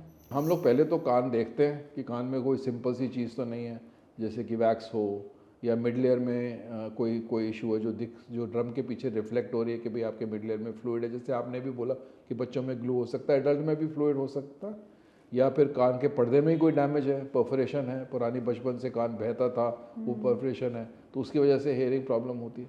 तो अब हम जब हेयरिंग कर रहे हैं तो हम कर रहे हैं स्पीच, मैं और आप तो सुन रहे हैं स्पीच, लेकिन हम उस स्पीच को जब टेस्ट करते हैं तो हम करते हैं प्योर टोन से। तो एक ऑडियोमीटर होता है जो कि जिसमें हम टोन डालते हैं। स्पीच के साउंड के दो पैरामीटर्स हैं, एक लाउडनेस और एक फ्रीक्वेंसी। तो ये दो पैरामीटर्स टेस्ट होते हैं कि कितना लाउड सुन रहे हैं और कौन सी फ्रीक्वेंसी में हमारे को कितना हेयरिंग लॉस हो चुका। तो उसके बेसिस पे हम लोग रिपोर्ट बनाते हैं कि इस इंसान को हाई फ्रीक्वेंसी में या लो फ्रीक्वेंसी में या सारी फ्रीक्वेंसीज में या मिड फ्रीक्वेंसी में हेयरिंग लॉस है, और कितना लॉस है, कितना डेसिबल लॉस है। जितना डेसिबल का मतलब है जितना डेसिबल बढ़ता जाता है उतना हेयरिंग लॉस बढ़ता जाता है। मतलब मैं कहूँ कि किसी को 30 डेसिबल है और किसी और को 60 डेसिबल है, तो उसको 60% मतलब not percent but 60 decibel loss हो गया as compare to 30 which is better. So 30 is better, 60 is worse, 90 is worse, 100 is worse. 100 means no hearing, उसको साउंड आ ही नहीं रही, बिल्कुल प्रोफाउंड लॉस है। तो इसी के हिसाब बेसिस पे हम लोग mild, moderate, severe, moderately severe, severe and profound hearing loss करते हैं, ये ग्रेड करके करते हैं। तो सर आपने जैसे एल्डरली का बोला, उनका अपेरेंट हेयरिंग लॉस होता है पर वो बोलते हैं बाद में देख लेंगे, and they deny wearing hearing aids, तो क्या उनका बाद में रिकवरी हो सकता है व्हेन इट्स लेट, या हेयरिंग वापस आ सकती है, या once lost is lost forever? जो नर्व लॉस होती है वो तो वापस नहीं आती है, तो उसको तो रिकवर कर लेना चाहिए। और बहुत कॉमन है डिनाइल, इतना आसानी से देते नहीं हैं लोग, उसको ट्रीट नहीं करना चाहते, हर समय डिनाइल पे रहते हैं। तो हम लोगों को एक तो उसमें एजुकेशन बहुत इम्पॉर्टेंट है, पेशेंस बहुत इम्पॉर्टेंट है, और उनको सोशली जब हम उनको ले जाते हैं, उनके फ्रेंड्स के पास ले जाते हैं, और उनको लगता है कि वो उनकी बात पूरी नहीं समझते और उनको वो समझना चाहते हैं, तो फिर ज़्यादा कन्विंस होते हैं कि भाई इसको हम लोग टाइमली ट्रीट कर लिया जाए। और टाइमली ट्रीट करने से आपके ना कि हेयरिंग ठीक होगी, बट आपकी और फैकल्टीज़ जो हेयरिंग की वजह से ख़राब हो रही थी, जो हम लोग बोल रहे हैं वायरिंग के बारे में, वो भी सब ठीक हो जाती है। तो इसलिए इम्पॉर्टेंट है कि हेयरिंग को हम लोग इग्नोर ना करें, उसको टाइम के साथ ठीक करें।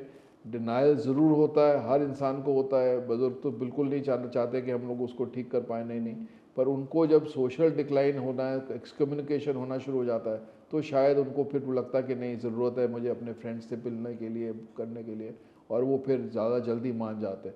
इसके लिए हमारे को एजुकेशन की बहुत ज़रूरत है। तो इसलिए मीडिया बहुत इंपॉर्टेंट रोल प्ले करती है कि भाई इनको एजुकेट कर दिया जाए कि भाई आपका हेयरिंग डिक्लाइन जो है वो नॉट ओनली हेयरिंग को ठीक करेगा, बट आपके डिमेंशिया को भी बचाएगा। तो इसलिए फिर वो मरीज़ जो है या जो भी इंसान है वो ज़्यादा प्रोएक्टिवली अपने इस हेयरिंग को ध्यान रखता है, बचाने की कोशिश करता है। जितना जल्दी आप बचाएंगे उतना आप बाकी सब जो डैमेज होने वाला है वो सब बचा पाएंगे। वो प्रिवेंटिव भी तो हो गया ना, डिमेंशिया के लिए प्रिवेंटिव हो गया। So you specialize in cochlear implants. So what is the difference between an hearing aid and a cochlear implant? So hearing aid एक डिवाइस है जो कि साउंड को एम्पलीफाई करती है। आपने साउंड दी उसको, आप वो साउंड जो है, क्योंकि नॉर्मल साउंड के लेवल पे वो इंसान नहीं सुन रहा था, आप वो उसको साउंड को अगर आपने उसको बढ़ा दिया, एम्पलीफाई कर दिया, so it's a mechanical thing, और वो आपने उसको साउंड जब दी तो उनको सुनाई देने लग गया। बट एक ऐसी कंडीशन आएंगी जबकि वो साउंड देने के बावजूद भी इंसान जो है उस साउंड को पूरी तरह से अप्रिशिएट नहीं कर पा रहा है, वो हेयरिंग एड से खुश नहीं है। हेयरिंग एड्स दे तो दिए, उनको थोड़ी साउंड आ रही है, कुछ चीज़ें समझ में आ रही है, लेकिन मेजॉरिटी वो क्लैरिटी नहीं आ रही है, वो मज़ा नहीं आ रहा उनको सुनने से लिए, ना वो कम्युनिकेट नहीं कर, जो हमने सुनना है वो कम्युनिकेशन इंपॉर्टेंट है ना हमारे लिए, सोशल इंटरेक्शन, कम्युनिकेशन, ये सबसे इंपॉर्टेंट, पर वो नहीं कर पा रहे हैं बिकॉज वो सुन नहीं पा रहे हैं, क्लैरिटी नहीं आ रही है, हेयरिंग एड्स काम नहीं है, सब इफेक्टिव नहीं है। तो ऐसी सिचुएशन में हमें उनको ऑल्टरनेटिव देना है, जो हम कहते हैं कि हम उनको कॉकलियर इम्प्लांट देंगे, प्रोवाइडेड कि उनका ब्रेन और बाकी सब चीज़ें फैकल्टीज़ ठीक हैं। तो कॉकलियर इम्प्लांट एक इलेक्ट्रॉनिक डिवाइस है। जब हम उस इम्प्लांट को कान के इनर ईयर में डाल देते हैं तो हम लोग बाकी का कान को बाईपास कर देते हैं, आउटर ईयर, मिडिल ईयर को पूरा बाईपास करके सीधा नर्व को स्टिमुलेट करते हैं इलेक्ट्रिकली। जहाँ पे आपका हेयरिंग एड अकूस्टिकली कर रहा था, मैकेनिकल साउंड को बढ़ा रहा था, सिर्फ एम्पलीफाई कर रहा था, ये इलेक्ट्रिक स्टिमुलेशन है। तो ये बहुत प्रिसाइज है, क्योंकि आपको clarity of sound, actual the whole depth of sound can be appreciated with the help of a cochlear implant, where hearing aids will not be, where hearing aids will not be able to do। जो जिन situation में hearing aids apt नहीं काम कर रहे हैं, मतलब पूरा उनको जो फ़ायदा होना चाहिए कम्युनिकेशन का और सोशल इंटरेक्शन का वो नहीं हो पा रहा है, तो फिर कॉकलियर इम्प्लांट वो सब हेल्प कर सकता है। Sir cochlear implants are expensive, पर आप काफ़ी चैरिटी करते हो, आप काफ़ी लोगों की हेल्प करते हो, तो कोई ऐसा केस जो आपको याद हो अनफॉरगेटेबल, जिसके अंदर किसी बच्चे ने पहली बार अपनी माँ की आवाज़ सुनी हो? Any case that you can tell us? Majorly जो बच्चे पैदाइशी नहीं सुन पाते हैं और पैदाइशी हेयरिंग इम्पेयरमेंट होता है, जो कंजेनाइटल हेयरिंग लॉस होता है, और वो बिकॉज सुन नहीं पाते तो बोल भी नहीं पाते, तो मोस्टली तो क्या होता है कि जो हमारे यहाँ पे जो लोग एजुकेशन स्टेटस जिसका बहुत ज़्यादा हाई नहीं है, तो वो तो तब लेट आते हैं कि भाई मेरा बच्चा 3 साल का हो गया, 4 साल का हो गया, कुछ बोलता ही नहीं है, तो पता चलता है कि भाई वो बोलता है इसलिए नहीं क्योंकि वो सुनता ही नहीं है। तो उनसे बच्चों से स्पेशली पेरेंट्स से पूछा जाए, भाई आपको लगता है कि बच्चा सुन रहा है, तो वो एक दूसरे को देखते हैं, हाँ लगता तो है सर, कभी तो सुनता है कभी नहीं सुनता, मतलब वो क्वेरी रहती। तो अब हम लोग इन्वेस्टिगेशन करके देख लेते हैं कि हाँ भाई इसको सुन नहीं रहा है, तभी ये बच्चे की स्पीच नहीं डेवलप हो रही है, अब हमें इसको हेयरिंग के लिए देना पड़ेगा। और हेयरिंग एड्स हमने इनको जब ट्राई किए तो हेयरिंग एड काम नहीं किए, तो कॉकलियर इम्प्लांट हमें लगाना पड़ेगा। तो हम कॉकलियर इम्प्लांट उनको लगाते हैं, और फिर वो जब बच्चा कॉकलियर इम्प्लांट स्विच ऑन होता है और वो धीरे धीरे करके बोलने लगता है, और ये बच्चे जो कॉकलियर इम्प्लांट करा पाते हैं वो फिर मेन स्ट्रीम में चले जाते हैं, प्रोवाइडेड वो ठीक टाइम पे होना चाहिए। मतलब ये नहीं कि बच्चा 20 साल का हो गया है और वो कभी उसने सुना नहीं और आपने उसको कॉक्लियर इम्प्लांट लगाया वो सुन लेगा, ऐसा नहीं। आफ्टर सम टाइम ब्रेन जो है साउंड देने के बाद भी रिकग्नाइज नहीं करता, जिसको हम बोलते हैं कि ब्रेन की न्यूरोप्लास्टिसिटी हो गई है। अब वो साउंड तो दे रहे हैं, आप साउंड पहुंच रही है उनके पास, लेकिन वो रिकग्नाइज नहीं किया क्योंकि उसने कभी साउंड सुनी नहीं। तो एक एज के बाद कॉक्लियर इम्प्लांट भी काम नहीं करता। इसीलिए अर्ली डिटेक्शन बहुत इंपॉर्टेंट है कि आपको जल्दी से जल्दी पता चले कि आपका बच्चा हेयरिंग इम्पेयर्ड है और आप उसको ठीक टाइम पे ट्रीट करें, तो वो बच्चा मेन स्ट्रीम नॉर्मल स्कूल में नॉर्मल कम्युनिकेशन के साथ नॉर्मल डेवलप होगा। तो देखिए कितना फ़र्क है वो फैमिली में कि उसकी लाइफ चेंजिंग एक्सपीरियंस है। तो ऐसे सिचुएशन में कई बार हमने देखा है कि जब हम बच्चे को पहली बार सुनाते हैं तो बिहेवियर बड़ा डिफरेंट होता है। कई लोग बच्चे रोने लग जाते हैं, कई लोग खुश होते हैं, देखते रहते हैं कि क्या हो रहा है। मतलब अजीब अजीब बिहेवियरल रिस्पॉन्सेज हैं जो बहुत इंटरेस्टिंग है एज अ क्लिनिशियन, और जो हमारी टीम पूरी काम करती है वो बड़े इंटरेस्टिंग है। और जब ऐसी सिचुएशन है तो पेरेंट्स भी को भी मतलब दे ऑल्सो वंडर, एंड कई पेरेंट्स भी रोने लग जाते हैं कि भाई हमारा बच्चे को तो सुनने लग गया है और ये हो गया। तो ये हम लोगों के लिए भी लाइफ चेंजिंग एक्सपीरियंस है।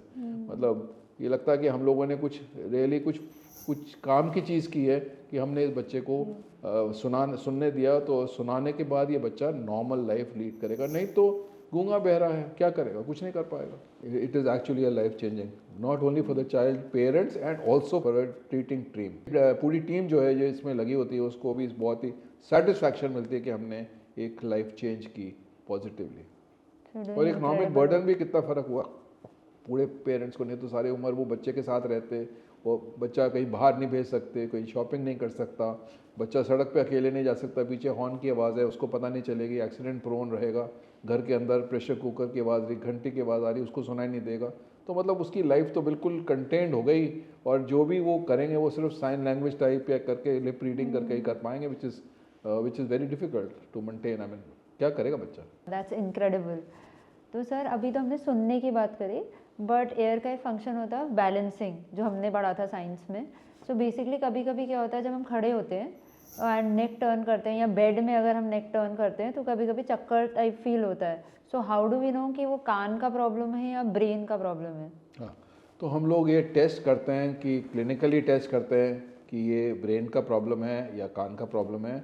और हमारे पास कई टेस्ट हैं जो भी बताते हैं कि नहीं ये रेड फ्लैग है, ये कान का प्रॉब्लम नहीं है, ये ब्रेन का स्ट्रोक हो रहा है और इसे इमीडिएटली ट्रीटमेंट चाहिए। और हम लोग फिर उन लोगों को हॉस्पिटल की तरफ गाइड करते हैं ताकि वो टाइमली पहुँचे और उनकी ट्रीटमेंट हो जाए। और कुछ जो है कान के बैलेंसिंग के वजह से हैं, तो हम लोगों के पास साइंस होते हैं क्लिनिकली, जब हम देखते हैं कि हमें पता चल जाता है नहीं ये तो कान का बैलेंसिंग डिसऑर्डर है, पोजीशन से चेंज हो रहा है, मतलब आप हेड पोजीशन करते हैं कुछ टाइम तक रहता है, सिर्फ स्पिनिंग अटैक रहता है, कोई और प्रॉब्लम नहीं है, जैसे हाथ पाँव में कोई टिंगलिंग सेंसेशन, फेस में कोई नमनेस, कोई वीकनेस ऐसा नहीं आ रहा है, कोई डबल विजन नहीं हो रहा, ये सब चीज़ें नहीं हो रही है, तो हमें पता है कि यहाँ पे ये कान के बैलेंसिंग से है। और इस कंडीशन को ये बोला जाता है जिसकी ट्रीटमेंट या तो मेडिसिन रहेगी या कुछ एक्सरसाइजेज रहेंगी। जैसे जो कुछ पोजिशनल वर्टिगो होते हैं जो सिर्फ एक्सरसाइज से ही या मतलब रीपोजिशनिंग से ही ठीक हो जाते हैं, जो कि हम लोग आउट पेशेंट बेसिस पे ही कर सकते हैं, तो मरीज़ काफ़ी ठीक हो जाता है। और फिर हम उनको सिखा देते हैं कि आप ये अपने घर पे भी कर सकते हैं, और वो करते रहते हैं और ठीक रहते हैं, जिनको मेडिसिन की भी फिर ज़रूरत नहीं पड़ती। बट कुछ कंडीशन हैं जिसमें आपको मेडिसिन देनी पड़ती है। तो ऐसे कई डिसऑर्डर्स हैं, डिफरेंट काइंड ऑफ डिसऑर्डर्स और balancing kind related to the ear which can be treated. But सबसे इम्पॉर्टेंट हम लोगों के लिए एज अ क्लिनिशियन ये बहुत इंपॉर्टेंट है कि हम कोई स्ट्रोक मिस ना करें, कोई जिसमें कि भाई अब वो शुरू तो कान के चक्कर से, लेकिन एक्चुअली वजह थी ब्रेन का स्ट्रोक हो रहा था और शुरुआत सबसे पहले कान के चक्कर से, वो मिस ना करें, वो टाइमली हम लोग एक्शन करें। तो हमारे साइंस होते हैं जो हमें पता देते हैं कि नहीं भैया ये कान से नहीं है, ये तो ब्रेन से है, तो इमीडिएटली आप हॉस्पिटलाइज कीजिए पेशेंट को। तो sir we spoke about life changing experiences, now हम लाइफ सेविंग की बात करते हैं। तो कभी कभी होता है जब हम खाना खा रहे होते हैं सडनली वो अटक जाता है, लाइक देयर इज चोकिंग, तो उस समय हमारे घरों में बोला जाता है कि पीठ पे मारो या पानी पिलाओ। सो what is the ideal way how somebody can save themselves from choking? हाँ, कभी खाना अटक जाए एकदम से और वो फिन पाइप में एकदम जाने की कोशिश करे, तो हम लोग एक मनूवर करते हैं, मतलब जो कि लोगों को पता होना चाहिए कि हेमलेक्स मनूवर होता है, जिसमें आप क्या करेंगे, अपना जो हाथ है उसको एक नॉट की तरह बना के रखेंगे, थंब वन साइड, और मरीज़ के जिसको ये अटक रहा है उसके नेवल के ऊपर थोड़ा सा ज़ोर से करके प्रेस कीजिए, झटके से प्रेस कीजिए। और वो झटके से जब आप प्रेस करेंगे, इसका आप क्या कर रहे हैं कि हवा को बाहर फेंकने की कोशिश करें। लंग्स के अंदर जैसे हवा भर गई तो वो पूरी बाहर फेंकने की कोशिश करेंगे। तो जैसे ही आप 2-4 बार करेंगे तो वो खाना जो है बाहर निकल जाएगा और वो चोकिंग का सॉल्व हो जाएगा। नहीं तो कभी कभी वो फंस के it can be also very dangerous, life threatening भी हो सकता है। तो ये आप एक मनूवर कर सकते हैं।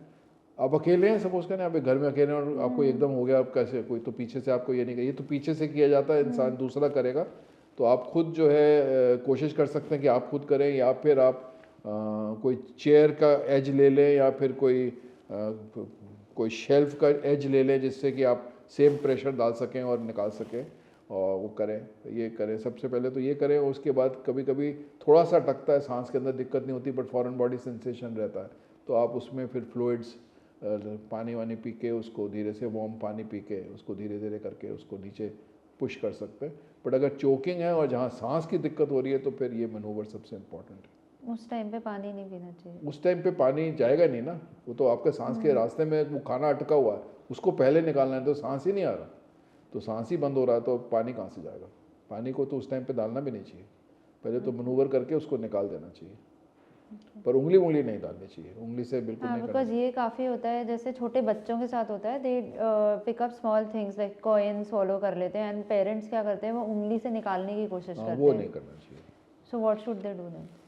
देखिए, अगर कॉइन छोटे कॉइन हैं तो वो धीरे धीरे फूड पाइप से, पेट से जाके वो निकल जाएंगे। अगर बच्चे के बहुत ज़्यादा, जैसे कि थूक बहुत ज़्यादा आ रही है, ड्रूलिंग कर रहा है बच्चा, एकदम से थूक बहुत प्रोड्यूस हो रही है या कुछ हो रहा है, तो फिर वो इसका मतलब है कि वो कहीं फूड पाइप के अंदर रुक गया है कॉइन, और वो हो सकता है कि निकल जाए अपने आप, या फिर उसको जाके डॉक्टर से निकलवाना पड़े।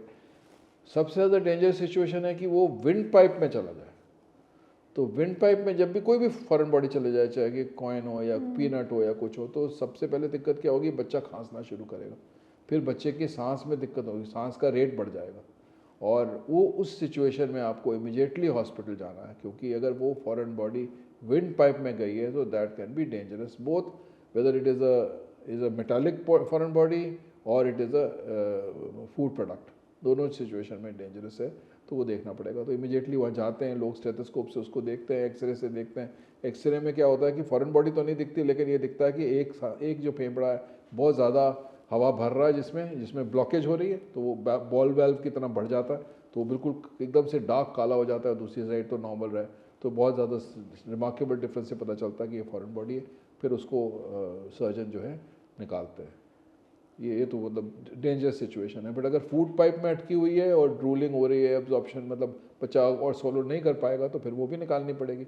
बट वो धीरे धीरे अगर अपने आप ही चला गया, छोटा सा कॉइन ना है, कुछ है, और वो गोल सा है, ट्रॉमा नहीं कर रहा है, तो निकल जाएगा वो तो। बट उसमें फिर बच्चा भी कंफर्टेबल होगा, प्लेफुल होगा, पर कुछ देर खिलाइए मत, कुछ उसको खिलाने की कोशिश मत कीजिए, पानी मत पिलाइए, देखिए, ये सब ऑब्जर्व कीजिए कि सांस के अंदर दिक्कत तो नहीं है, रेस्पिरेटरी डिस्ट्रेस तो नहीं हो रहा, बच्चा नीला तो नहीं पड़ रहा, ड्रूलिंग तो नहीं हो रही। तब अगर सब कुछ नहीं हो रहा कुछ घंटे तक, फिर आप सोचें कि वो नीचे गया है। आपको कंफर्म करने के लिए आप एक्सरे भी कर सकते हैं, उसमें दिख जाएगा कि कॉइन कहाँ गया हुआ है। पर उंगली तो किसी भी केस में नहीं डालनी चाहिए। उंगली बिल्कुल नहीं डालनी है, उंगली तो डेंजरस है। आप एक जगह से दूसरी जगह पे उसको पुश कर सकते हैं। सो सर, ये तो हमने इंस्टेंट चोकिंग की बात करी, पर कभी कभी होता है लोगों को लगता है कि खाना अटका हुआ है, देयर इज कंसिस्टेंट फीलिंग कि यहाँ पर कुछ अटका हुआ है, and so what are the signs, और उसमें आवाज़ भी चेंज होने लगती है, एंड लोगों को लगता है अगर थ्रोट कैंसर या कुछ ऐसा होगा तो वो तो स्मोकर्स प्रॉब्लम है, हम तो ऐसा कुछ करते नहीं। So what are the signs that people should watch out for? बहुत ज़रूरी है, जैसे हम लोग उसको बोलते हैं फॉरेन बॉडी सेंसेशन, मतलब ऐसा लग रहा है कि कुछ चीज़ अटक रही है, तो उसकी कई वजह हो सकती है। उसमें क्या हो सकता है कि आपके थ्रोट में एलर्जी हो सकती है, आपके थ्रोट में लो ग्रेड इन्फेक्शन चल रही है, और कोई प्रॉब्लम है जिसकी वजह से पोस्ट नेजल बलगम गले के पीछे गिर रही है, जिसकी वजह से वो गले में फॉरेन बॉडी सेंसेशन हो रही है, आपको एसिडिटी बहुत हो रही है जिसकी वजह से ये प्रॉब्लम है, आप ओवर यूज़ कर रहे हैं वॉइस का, ड्राई थ्रोट रख रहे हैं, कुछ मेडिसिन हैं जो ऐसी गले को एकदम सुखा देती है, पास्ट थ्रोट होता है, वो भी लगता है कि फॉरेन बॉडी है। स्नोरिंग का भी एक प्रॉब्लम हो सकता है कि कभी कभी बहुत लोग जो स्नोर करते हैं उन दिन भर में फिर गला भी बहुत ड्राई रहता है उनका, तो वो फॉरेन बॉडी सेंसेशन की कई वजह हैं, लेकिन ज़रूरी नहीं कि आपको सिगरेट वालों को ही कोई प्रॉब्लम होगी, बिना सिगरेट वालों के भी वायरसेस होते हैं जो कि दे आर नोन कि भाई आपके वो थ्रोट कैंसर कर सकता है, और वो थ्रोट कैंसर में यही सेंसेशन होगी कि आपके कुछ देर तक लगेगा, आपको फॉरेन बॉडी सेंसेशन है, थोड़ा थ्रोट में पेन है, आपको स्वॉलिंग की डिफ़िकल्टी हो रही है, तो सिम्टम्स ऑलमोस्ट ओवरलैप करते हैं। अब एक क्लिनिशियन को देखना पड़ता है कि ये सिम्टम्स किस वजह से है और उसको फिर डायग्नोज करके उसको ट्रीट करना पड़ता है। तो ये ज़रूरी है कि अगर सिम्टम्स आपके कुछ देर तक परसिस्ट कर रहे हैं तो आप एक कंसल्टेशन ज़रूर लीजिए, एक एक्सपर्ट को दिखाइए जो आपको बताएंगे कि आपकी ये फॉरेन बॉडी सेंसेशन किस वजह से है और उसको कैसे ठीक किया जाए। सर अभी जैसे पहले यू सेड कि सिर्फ स्मोकर्स को नहीं हो सकता, बट पहले तो जनरली ऐसे केसेस आते थे, but now recently when we see the news and studies, HPV, how big is HPV for throat cancer and what is the biggest prevention step that we can take? So we know कि ये जो virus है HPV का, ये physical contact से आ सकता है एक दूसरे से, is contagious and can cause, it can produce cancer in throat, and ये भी एक इम्पॉर्टेंट फैक्टर है। तो इसको बचाने के लिए हमें ये सीरियस कंटैक्ट की प्रोटेक्शन होनी चाहिए, और कभी कभी हम लोग वैक्सीन्स का भी इस्तेमाल करते हैं जिसमें कि हम वैक्सीन लगाते हैं और ये HPV को प्रोटेक्ट कर सकते हैं। ये दोनों कंडीशन, दोनों सिचुएशन में हम प्रोटेक्ट कर सकते हैं to not to have this kind of a situation. Personal contact, serious contact, and then like HIV कितना जैसे contact होता है वैसे ही HPV का भी contact की precaution लेनी है, और साथ में आप वैक्सीन भी यूज़ कर सकते हैं। So doctor, let's talk about tech. You also do skull based surgery. Basically आप नोज़ के थ्रू ब्रेन का ट्यूमर निकाल लेते हो. So how is that possible? पहले तो पूरा स्कल काटना पड़ता था. सो व्हाट इज़ दैट एंड इसका कोई हार्मफुल इफेक्ट है या इट्स सेफ? सो ऐसी सिचुएशन है ब्रेन की कि ब्रेन तो बहुत बड़ा है, लेकिन सेंटर ऑफ द ब्रेन जो कि नाक के बिल्कुल ऊपर है, उसमें अगर ट्यूबर्स हो जाते हैं तो हम लोग अब, बिकॉज हमारे पास एंडोस्कोप्स हैं जो कि नाक के अंदर से जा सकते हैं, बहुत ब्रिलियंट कैमरास हैं, 3 डायमेंशनल इमेजिंग है, जिससे कि हम देख सकते हैं कि वो ट्यूमर कोई इमेजिंग हो गई, हमें पता चला कि ये ट्यूमर यहाँ पे है। अब एंडोस्कोप कैमरा से हम वहाँ पर पहुँचे और हमने नीचे से ही उस ट्यूमर को निकाल दिया बिना स्कल को ब्रेन के अंदर एंटर किए हुए। तो बाहर से भी कुछ कटता नहीं है, सब कुछ पता ही नहीं चलता कि कहाँ से हुआ, प्लस ब्रेन के अंदर से, नहीं तो पहले क्या करते थे, पहले ब्रेन को उठाते थे, ब्रेन के ऊपर से लिफ्ट करते थे, वहाँ पे बीच में जाके उस ट्यूमर को निकाला करते थे, तो ब्रेन पे भी इंजरी होती थी, स्कल भी खुलता था, मॉर्बिडिटी भी होती थी, पेशेंट को 10-12 दिन हॉस्पिटल में रहना पड़ता था। अब ये सिचुएशन नहीं है, क्योंकि अब हम ब्रेन के थ्रू, ब्रेन में नहीं जा रहे, अब हम ब्रेन के नीचे से उसको निकाल रहे हैं। आप देखिए कि अगर आप छत को यहाँ से ओपन करते हैं और यहीं से अगर हम निकाल देते हैं तो हमें ऊपर से जाने की ज़रूरत नहीं पड़ती। तो दोनों चीज़ों में बहुत रिमार्केबल डिफरेंस हो गया है, और ये डिफरेंस लेके आया है आपके एंडोस्कोप्स। और एंडोस्कोप्स पे जो कैमरा लगते हैं वो इतने हाई रेजोल्यूशन हो गए हैं कि अब हमें एक एक चीज़ छोटी छोटी दिखती है, ताकि हम कहीं पे भी किसी चीज़ को भी डैमेज ना करें और वो सीधा चला जाए। And sir, how do you see AI use in 5 years in this field? You can't deny that fact. AI will be there, and obviously AI can be used in proper direction to help us, isn't it? Of course, you can't take the humans away, but AI will certainly help us in doing that. AI, robots, they're all there for to be used in proper direction for our use, and if used in proper sense, sensibly, logically, they will always be helpful. Sir, let's do some rapid fire. There is a habit with people जो रोज nose के hair pluck करते हैं. Is it dangerous? Can it lead to a brain infection? Yes, it is dangerous. It can lead to eye infection going to the brain. Yes. घरों में ऐसा होता है, गर्म चीज़ें खाने से nose bleed होता है. Is that true? ऐसा कोई ज़रूरी नहीं है कि सिर्फ गर्म चीज़ें खाने से नोज ब्लीड होता है। नोज ब्लीड की और भी कई वजह होती हैं। जब nose bleed हो रहा हो, you tilt your head back. ये नहीं ठीक है, ये क्योंकि नाक को अगर आप पीछे गर्दन चल कर देंगे तो सारा ब्लड जो है आपके गले में जाने लगेगा और गले को चोक कर सकता है।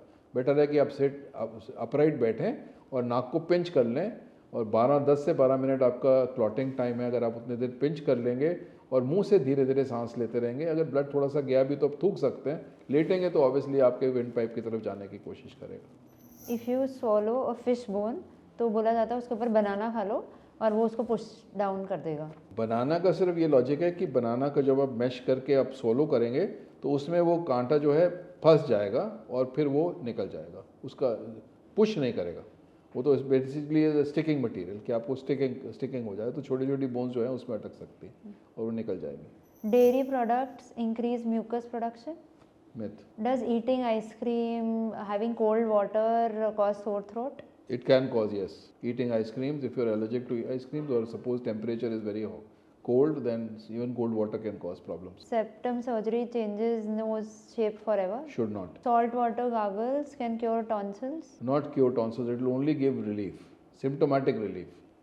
Cure नहीं कर पाएगा. Nasal strips permanently fix snoring. No. One thing we want to know, आपको सबसे dangerous self treatment क्या लगता है जो लोग करते हैं, या one thing that you can ban that spoils ENT health? Noise. Exposure to noise, in like you say, you had talked about the concerts and DJs and parties.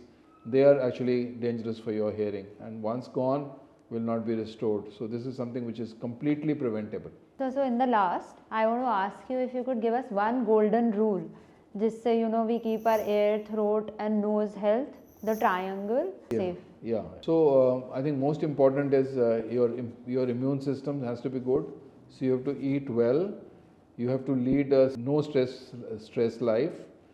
That's not possible. That's not possible. And also you maintain hydration. You maintain immune system by eating proper food, balanced diet, and of course not to let stress get into your system. Thank you, doctor. That was quite eye-opening, and it has given a lot of do's and don'ts to our viewers, and they've really got insights और आपने काफ़ी detail में explain किया. Thank you so much for Thank you. being on Bluntly Streaming. Thank you so much. Thank you.